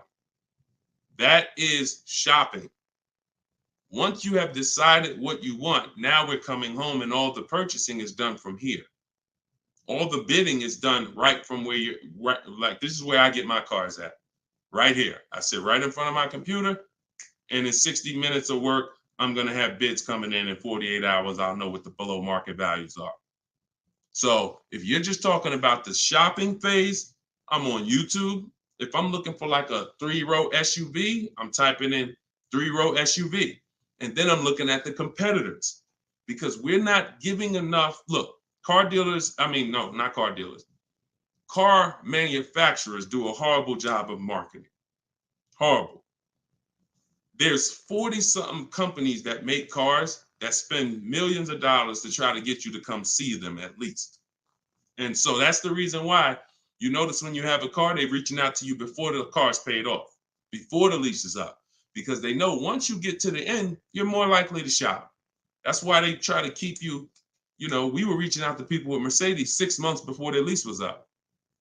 9 months. Hey, Mr. Jones, if I could get you out early, would you consider it now? Hey, good news, Mr. Jones. Hey, I might be able to get you into a new Mercedes and keep your payment right around where you are, right around where you're at now. Is that something that sounds good? Okay, when can you come in? All right, not till this weekend, but you're going to have to lower the payment. This payment kind of high. Listen, Mr. Jones, look, we have several options. You're a loyal customer. You've been with Mercedes for a long time. Anytime you come, listen, I promise you, me and my manager will work hard to make sure you get a number that works for you. But the first thing we want to do is pick a car. We got a lot of nice new models. Want you to see them. Blah, blah, blah.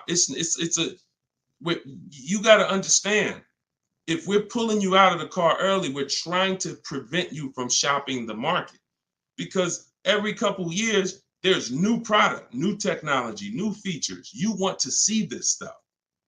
You want to see these cars. And so that's when, what I'm telling you is you're about to spend 50 grand, 30 grand, 70 grand. Take the time and treat it like if you were going into the mall to spend that kind of money. If you were walking into the mall to spend that kind of money, how would you want to be treated? Would you ever rush yourself? Would you want anyone rushing you to make a decision when you're about to make a $70,000 decision? A lot of you are not test driving enough cars. Now, with a used car, you can't test drive it until right before you buy it. So, because every used car drives different. But for those of you leasing and getting new cars, purchasing them, you should be test driving everything that's in the category of a car you want. Everything. Test driving and then narrowing it down. This is how people end up getting a car, and in 3 months they're like, hey, I don't really like the car. It's not as comfortable as I thought. You didn't test drive it. You did a short, quick test drive. So don't rob yourself of the shopping experience. We don't. That's why I have a whole step that is only devoted to shopping. And then what you do, Val, is you put it into Google and you type in the year and you type in initial quality. That's going to tell you on that first page what the ratings say. Listen, don't ask your neighbor what they think of the new car. They might love it, but there's 10,000 other people in the country that have that same car. You need to know what is the data saying about that. 10% of those people might be dealing with electrical issues. That's going to show in that initial quality scan on Google. Then you look and you Google reliability. So initial quality's first 90 days, reliability's first 3 years. Everyone who's leasing needs to be typing those two things in. Initial quality, skim the articles, look for any red flags, then do the same thing for reliability. Those of you who are purchasing, you should be doing longevity. And that's going to tell you if the car has transmission problems later on. That's going to tell you what the engine is rated to do. These are 5-minute exercises that will save you from getting a Maserati that's in the shop every 3 months. So that's the shopping process, Val. And don't cheat yourself of it. Don't shortcut it. Take as much time as you need in that part of the process. Because once you decide what you want, getting offers is quick. If you're doing it my way, getting offers is literally 60 minutes. So don't rob yourself of shopping. All right, good question. Go ahead, Dolan. One thing I will not do is sign anything to test drive. If anybody ever, keep that question up. If anybody ever makes you sign something to test drive, first of all, and I have a particular way I set up a test drive. In my book, I teach you how to call a dealer, ask for the most experienced salesperson, the guy everybody loves, the person everybody loves, and you set up the test drive with that person. You set up a random test drive or you walk into, you don't know who you're going to get. You might get Lou Ricardo. He only been there for 2 months. He made $10,000 last month. He hungry. He feeling like he could do no wrong. Even when he lies, he's not going to get caught. And that's the guy you're dealing with. You got to set up everything is a system. Nothing is left to chance when you're following my process. And no one who's experienced like that would ever require you to sign something before you test drive it. Driver's license, I have your information. I have your email. Okay, that's what we need. All this other stuff is just a trick to lock you in. It's ridiculous. Okay. All right. This one's from YouTube. Deshone, I got equity now at the end of my lease, but I got a third-party restriction. How can I sell it to a dealer without buying a new one? Separate the transactions. When Dave came in, Dave was the first person who used this strategy back in 2021. And he joined me because he said, look, I had a BMW. As soon as I found out how to get around this, that made me like $1,500 to $2,000 more because I had the third-party restriction. You call, we speak to used car managers, and you're going to get bids from used car managers. Hey, I got a car. I'm looking to sell it. I have a specific script in my book, but hey, I'm looking to sell it. And, can I give you some information about it? And you give me an offer. And we want to get at least 3 offers. It's a relatively new car, 2-3 years old, and that's it. You're having conversations and you're getting offers. These guys, their job is to buy cars. So, but that's independent of who you're getting the car from. So if I talk to a guy and he was like, look, I like your car, I can pay you this for it, I'm going to tell him, look, okay, I'm about to shop for my new car. I'm looking to have that deal done in a couple weeks. And as soon as I make that deal and schedule the delivery, I'll call you and I'll drop off this car to you. Now he's going to say, well, if too much time passes, I might have to look at it again. No problem. Understand. If 2 months pass, then yeah, I would keep in touch with him and be like, hey, I'm still shopping. Do you need to take a look at it again? Just so the person, I'm always, anyone who's listening to me, who uses my stuff, they're always locking up equity in who they're going to sell the car to before they focus on the new car shopping. Before. Equity needs to be, because that's a bidding process. I've already gone through the bidding process. I know who I'm giving my old car to. Now I'm on to my next car. I'm on to the replacement car. I'm on to the loan that's separate. But this needs to be locked up first, because what will happen is you've been taught, don't tell the dealer about your trade till the end. Let me tell you how horrible, who's heard that advice? And I'm going to tell you why that's the worst advice about getting money for your trade in you could have ever listened to. Hopefully you never listened to it, but who's heard, don't tell the dealer about you that you have a trade until the end? Who's heard that? Okay, Adri said, I've heard that. Okay, who's heard that? Okay, SS, I see you on YouTube, me. Okay. This is a widespread thing. If you go on any of the negotiators' websites or whatever, or you see social media videos, they'll tell you, I'm gonna tell you why that's horrible. Because they're teaching you to shop a way where you are gonna negotiate your way to a deal. You're not sitting at home bidding. And then, so you're spending this time, and now you get the dealer to a price that you're comfortable with. All right, I like this price. Now they're telling you spring the trade on them. So what happens when the dealer doesn't give you what you think the trade is worth? What happens? Because if a dealer gave you a great price on and you don't know that because you don't have enough offers, I'm gonna continue to emphasize that. You don't know you have a great price unless you have 4 or 5 other offers to compare them to. I have a great price from you. But so now dealer says, look, I know you think your car's worth 18, but I can only pay 16. That it's max is 16. Now you're like, all right, well, listen, I'm out. Okay. Who lost there? SS, I know you walk away. I know. You lost. You just sat there and negotiated hours only to get up and walk away with no car. See, I don't know about you guys, but I'm really interested in the people who your money's just as important as your time. Time is just as important as your money. No one's going to waste my time. And I want you to have strategies where no one can waste your time.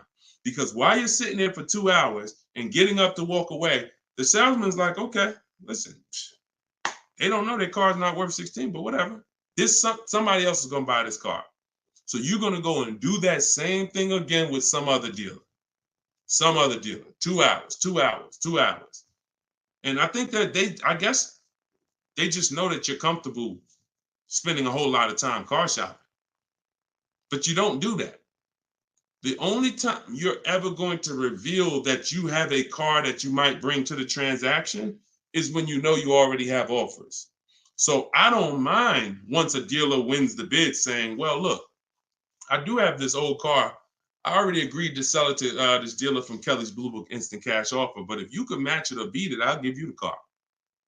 That's different because you're not going to stop my deal. When you do it like that, no one stops your deal. No, you know what? Hey, that dealer that's paying you that's a good offer. All right, no problem. I'm going to buy the car from you because you won the bid, and then I'm going to sell the car to them. And if by chance they say, you know what, that is a car I could, my used car manager says he can match that. Great, here you go. But this getting up and walking away, driving to a dealership only to find out I got to the dealership, they told me they had $4,000 in fees made up that they put. I just got up and walked away. You wasted 2 hours of your life that you can't get back, and you still need the car shop. So what you're going to find using what I teach, you'll never waste your time. You'll never waste your time. My time's just as important, man. I got 2 kids. I got a lovely wife. I want to spend time with them and people I love. not in car dealerships walking out. That's just me. If you like me, then we're gonna love working together. So go ahead, Dolan.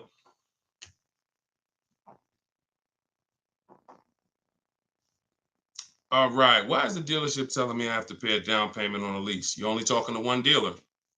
That's it. 80% dealer.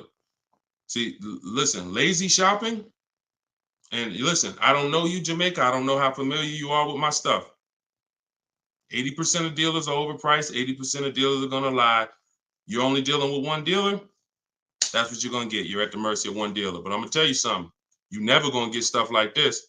Tote, $690 a month, $54,000 BMW, sitting at home getting bids. Look, absolutely thrilled to share. I graduated.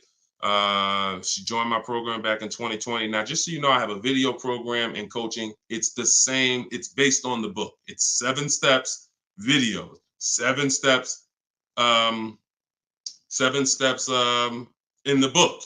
So, you know, for those of you who want to know about this other program, you go to my bio, you can attend my masterclass, and you can attend my free masterclass. But this is what happens when you bid. Look, when you get bids. This is my first time leasing a brand new car. Got a 2023 BMW. This was last year.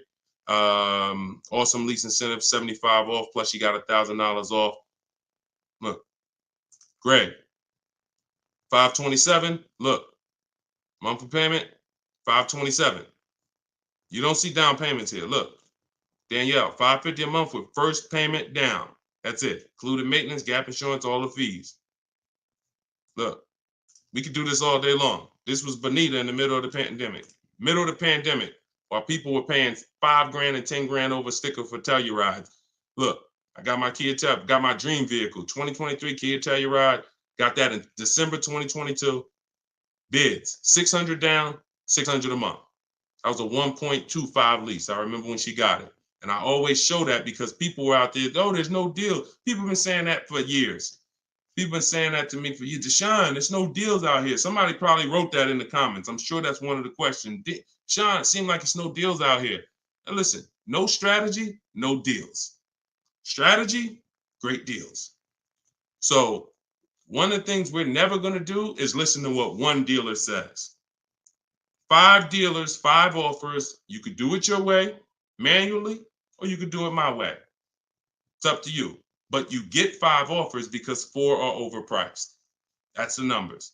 Okay? And that's how you guarantee when you drive off with a car that you paid the lowest price in the market. You can't guarantee you paid the lowest price in the market when you only got one price. You can't guarantee when you only got 2 prices. Now, somebody in my book, I teach something called the 25-to-5 strategy. This is for new cars and leases. We connect with 25 dealers online using my templates.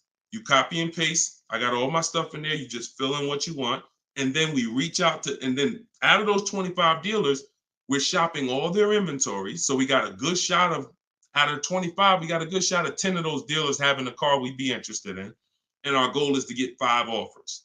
That's it, all by email. So you can do it your way. You can call, you can do however you want, but we know this because we shop better than anyone else in this world. So when we're looking at all these offers and when we can say confidently 80% are overpriced, we can talk to someone who's only getting 1 or 2 or 3 offers and tell them there's no way you're going to get great below market deals shopping that way. It's just not going to happen. So I wish I could tell you could mix your way. The only thing I can say about mixing your way is if you don't want to use my strategies to get the 5 offers. You want to get 5 offers some other way, God bless you. But you get 5 offers if you want below market deals. And if you're looking at super popular vehicles, Charles got a Palisade. Look, he got 10 offers. I reached out to 35 Hyundai dealers, got 10 quotes back. Offers range from 1.3 to 1.23 to 1.66. He ended up with a 1.23 lease on a Hyundai Palisade. $48,000 vehicle, $597 a month. So that's why the dealer you're dealing with is telling you need a down payment because that's who they are. They're an 80% dealer. They're an 80% dealer. All right? That's just what it is. Strategy. Go ahead, Dolan.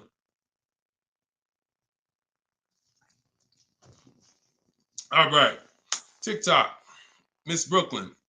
How much is a good price under MSRP? It's going to be different for each car. It's going to be different for each car. There's no way for you to know this.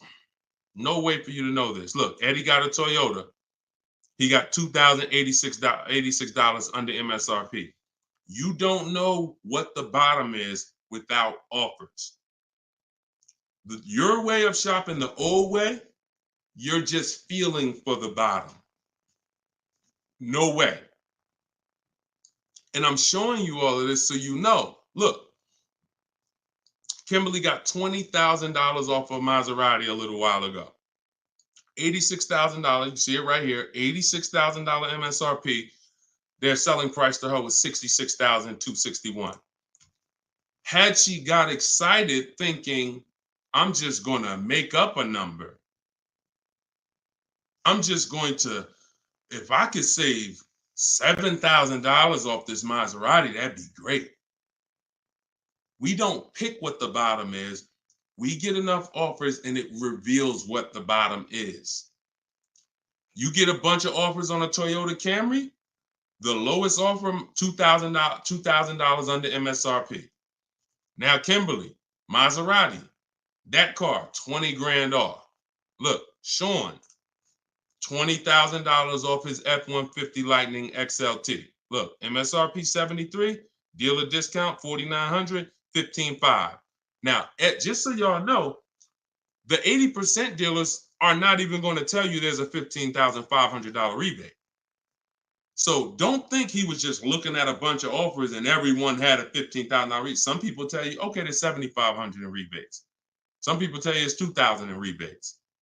If you're sitting in front of them, what do they have to tell you that for if you don't have, you're not going to shop. The statistics show, unfortunately, average people are going to shop 2 dealers. That's statistics. That's something that we're trained on. 2 dealers. So if you're going to shop 2 dealers and you're going to shop like the average person, why the heck am I going to tell you there's a $15,000 rebate on this vehicle when you're sitting in front of me and we just negotiate? That's what you're going to get. So it's no way for you to predict where the bottom is. Look, it's no way. Look, this is Tiffany. Tiffany sent me this the other day. She used my book. She got a $44,000 CX90 Mazda 2024. $6,530 off. Look, you see it up at the top. Believe we got a good deal from what we learned from the rest of the book. This is a bid. Now, I'm going to tell you, I don't care how big the discount is. If it's from one dealer, that's not enough. Because again, the discount could look amazing. Wow, 7 grand off. 10 grand off, 15 grand off, until you get the 5 offers minimum. What if the max was 20 off? What if the max was 25 off? I told you, I sold a Maybach when I was working for Mercedes-Benz. It had a $20,000 rebate. If a person was getting bids for the Maybach, they would have saw that they could probably save 30, 40 grand off a Maybach. At that time when they were running a $20,000 rebate. But if they came in and the dealer said, all right, look, I'll give you 15 grand off. If they thought, okay, that sounds good. So you don't get to pick where the bottom is. No one does. And if you try that, you're going to lose every time. And you're going to lose by not getting to the bottom and by wondering. See, that buyer's remorse, that's wondering. Was that really the bottom? You think we could have got more money off? That's buyer's remorse. We never have that. I want you to never have that. And when you sit at home and you let these offers come to you and you look and you see 5, 6, 7 people bidding for your business, you'll never wonder. You'll never wonder again. That feeling of in your gut of, oh, I hope I'm not getting ripped off. Oh, I hope this is a good price. That's a thing of the past. You'll never have that. Okay? And you deserve not to ever have that. Stop shopping the old way. Okay? Go ahead, Dolan. Very common question, too. Yep, you did the work. This one's Nita from TikTok. Instagram, I don't see enough questions over here. Instagram, I see a couple of y'all on, but I don't see any questions. Can I oil you up? Okay, we got to get my battery. You always got some weirdos popping up. That's why I'm going to let Dolan pull in the questions. Sometimes I'll be reading and we get just... Good. All right, so Nita from TikTok. Should I be worrying about the cost of insurance when buying a car? I would... Look, insurance is insurance. I would use a site like Insurify or Jerry, the Jerry app. I would use a site that shops multiple companies.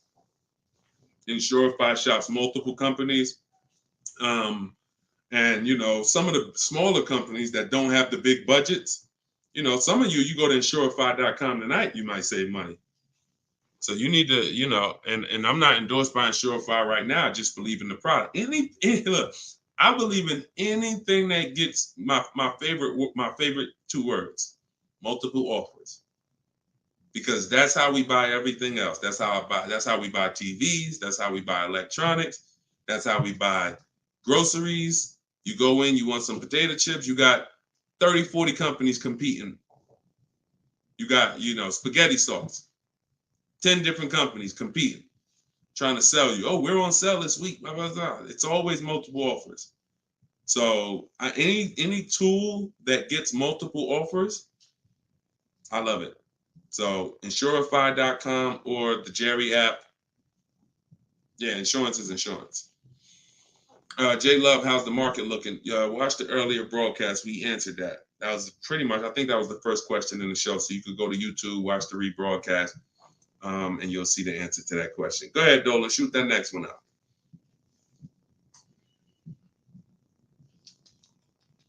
Okay, what is a third-party offers? What is a third-party restriction? Third-party restriction is a restriction in your lease contract that says you cannot sell direct to a used car buyer other than a dealership of the same brand. So we get bids from Carvana, CarMax, Driveway, Kelly's Blue Book Instant Cash Offer, Car Gurus, and AutoNation. 3 of those offers are from local dealers. 3 of those offers are from online car buyers. And they cut a check same day. Simple process. They compete. Third-party restriction means you can't sell direct to them. You would have to buy the car and resell it. We don't do that. We sell to a dealer of the same brand. We get bids from a dealer of the same brand.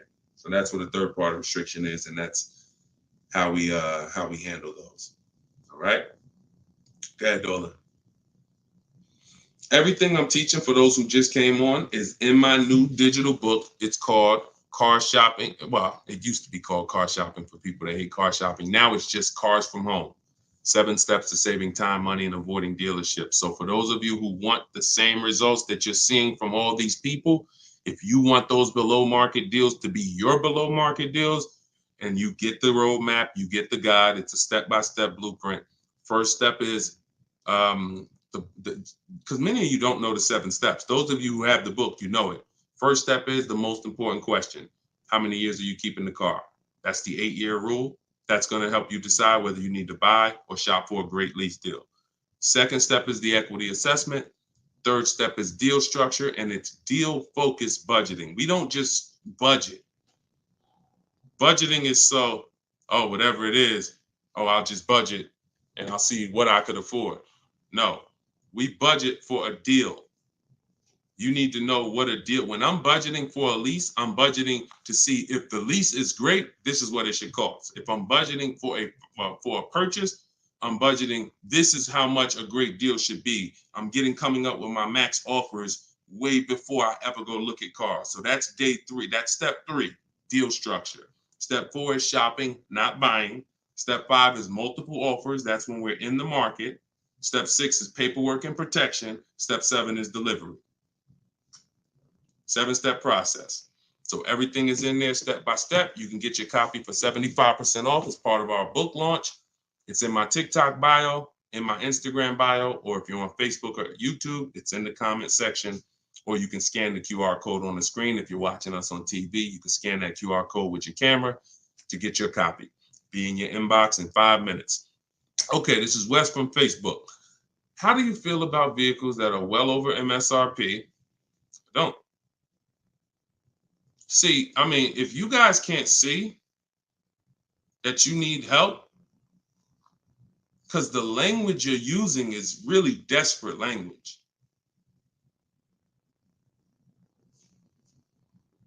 You know, I really don't know, like, because here's the thing. You're walking into dealers because that's all you know to do, and you're saying that stuff. Vehicle I'm interested in selling almost 20 grand over MSRP. I remember when the new Broncos came out a couple years ago during the pandemic, and people were paying 10 grand, 20 grand over MSRP for them. And when our first person got a Bronco with no markups, everyone who paid 10, 20 grand, 5 grand, 2 grand over at that time, money's out the window dealing with 80% dealers. And then you go in and you say this stuff that just works against you. Oh man, yo, you go into another dealer. Hey, what's the, oh, y'all got, how much y'all asking for this? Well, we're asking 10,000 over sticker.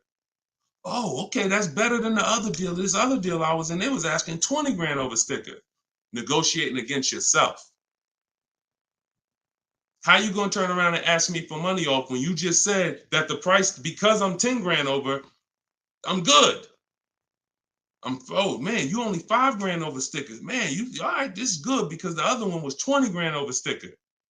Okay, so don't ask me nothing about my 5 at all. You interested? Because you know, hey, yeah, you know, let's talk. What's the payment like doing this? All right, come on, have a seat here. This is you going out with the cleaver in your head. I don't know how else to tell you. Like, sometimes I'm nice. I'm a nice guy. I wouldn't be doing this if I wasn't a nice guy. This is what God put me here to do. But I'm telling you, you're sheep to slaughter. If you don't learn this strategy, you are a sheep to slaughter, and every single time you buy cars, you're overspending by, you go out right here. Now, if you get bids and you start to see, okay, man, I could get that car not only for this. We had somebody come on the show the other day, and she said, man, I got a brand new 2024 BMW X4M, the M.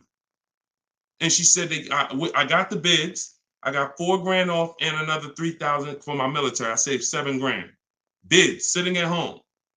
Some people going in the BMW dealers paying 5 grand over sticker for the brand new, newly designed 2024 M. So, any way I could get it, I'll break down the numbers and let you see. That sound like this guy and these people he's showing getting way different results than I'm getting. And sometimes I'm gonna just be straight up with you. You $24. I don't know. So go ahead. I don't know, because that's it. All I could do is just follow the show and listen to what we're talking about so you can understand. Go ahead. Go ahead, Dolan. You can't make people. It's crazy. Like, literally, you cannot make people. Like, I could sit on here, talk to them blue in the face, talk about the money, show the people. You can't make you. I can't make y'all. So only the minority of people who are like, yo, you know what? This dude, I've been public for 3 years. If what I was teaching wasn't working, if I was scamming, if people were getting my stuff, we wouldn't be 5-star reviews. We wouldn't have 2 million followers. It would have came out a long time ago. I've been doing free master classes for 3 years. This would have been out by now. So understand, I'm fighting for your money. I'm fighting to protect your money. And I never had a book for $24. The least expensive way to work with me before my book came out was $397. I'm gonna let that sink in. The least expensive way to work with me prior to my book coming out was $397. And people didn't bat an eye. Some of you been in my master classes. You've been in my free master classes. You know, oh man, I can't work personally with Deshone. I can't get his step-by-step strategies until I invest in his program. All those people that y'all seeing been investing in my program since the pandemic. I never had something for $24 that you could get everything I teach. It took me everything because I priced the book at $97. I said, it's not fair. It's not fair that I'm going to help you save thousands and thousands of dollars and I'm charging the same price for daggone books that are talking about wizards and fairies. That's not fair. But, you know, I got to be obedient. God told me do this, I'm going to do it. I don't know how long I'm going to do it. But for now, You can get your book you can get your book for 75% off in my TikTok bio, in my Instagram bio, in the comment section. YouTube and Facebook. TikTok, is it better to get a car loan from a credit union? No, we use a process. Everything we do is bids. So if you're new to this, we use a process called the bank bidding war, where it's 3 rounds. So before we look for a car, if I'm looking at a Honda, first thing I'm going to do is see, does the Honda I'm looking for have any special interest rates? 0%, 0.99%, 1.99%. That's going to eliminate my needing to shop for any bank loans, because a special subvented interest rate is like a finance rebate. They're giving you rebates in the form of financing. So no one can compete with that. So once I do round 1, if there's no special interest rates, now we start getting our bids for the car. Or if I'm looking for a used car, we start, shopping the marketplaces, narrowing it down to the ones that are going to be the best value. And then once we see who wins the bid, we find our car, we lock up that car, and then we go and we start round 2 of the bank bidding war, which is going to be our credit union, our banks, online lenders, going online and letting everyone access our credit with a hard pull. Because if you do this right, this weighs on your credit just like one hard inquiry. So if one hard inquiry drops your score 10 points, you could have 20 hard inquiries in this 48-hour period, and it's going to drop at the same 10 points. So we do that, and whoever gets the best rate, whoever makes us the best offer from round 2, then we call the dealership and we give them an opportunity to beat it, and that's round 3. The dealers have 7, 10, 15 banks. Any of their banks can beat it. That's the bank bidding war. Everything we do is a bid. There's no price assurance shopping the old way. Not only are you overpaying, even if you get a good deal, you're going to question it because you don't have enough offers to compare it to. Once you have enough offers, I had 10 banks compete for my business. I know I got the best rate. We need to know. That's the name of the game. Price assurance, guarantees. These are words that you haven't had in your car buying experience. I'm guaranteeing. If I ask any of these people here that I showed you, Tiffany with the Mazda earlier, Sean with the $20,000 off his F-150, Charles with his Palisade lease. If I asked any of these people, if you said, hey, look, are you willing to bet me $500 that there was no better offer in the market that you could have got, they'll all take the bet. I'll take the bet. But if I asked you, and I took listen, what's the last car you bought? Okay, are you willing to bet $500 that there wasn't any lower offer in the market for that same car? Would you take the bet?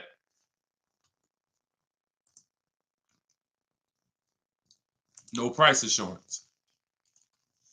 No price assurance. Price assurance only comes through multiple bids, multiple offers. All right. All right, y'all. I think we're going to wrap. Thank you, Nita. I'm glad you enjoyed that. We've been on for about an hour. This is our 7 p.m. show. You may see the rebroadcast. Well, we'll see the rebroadcast. You can invite your friends to the rebroadcast. We play them throughout the day on all our channels. Everything I'm teaching is out of my book. You guys know that. If you want to attend my free masterclass, we have a link in the comment section for you. It's called Everything You're Doing Wrong, Buying, Selling, and Leasing Cars. It's about an hour. So you could go there. We're going to wrap, Dolan. Man, I'm tired.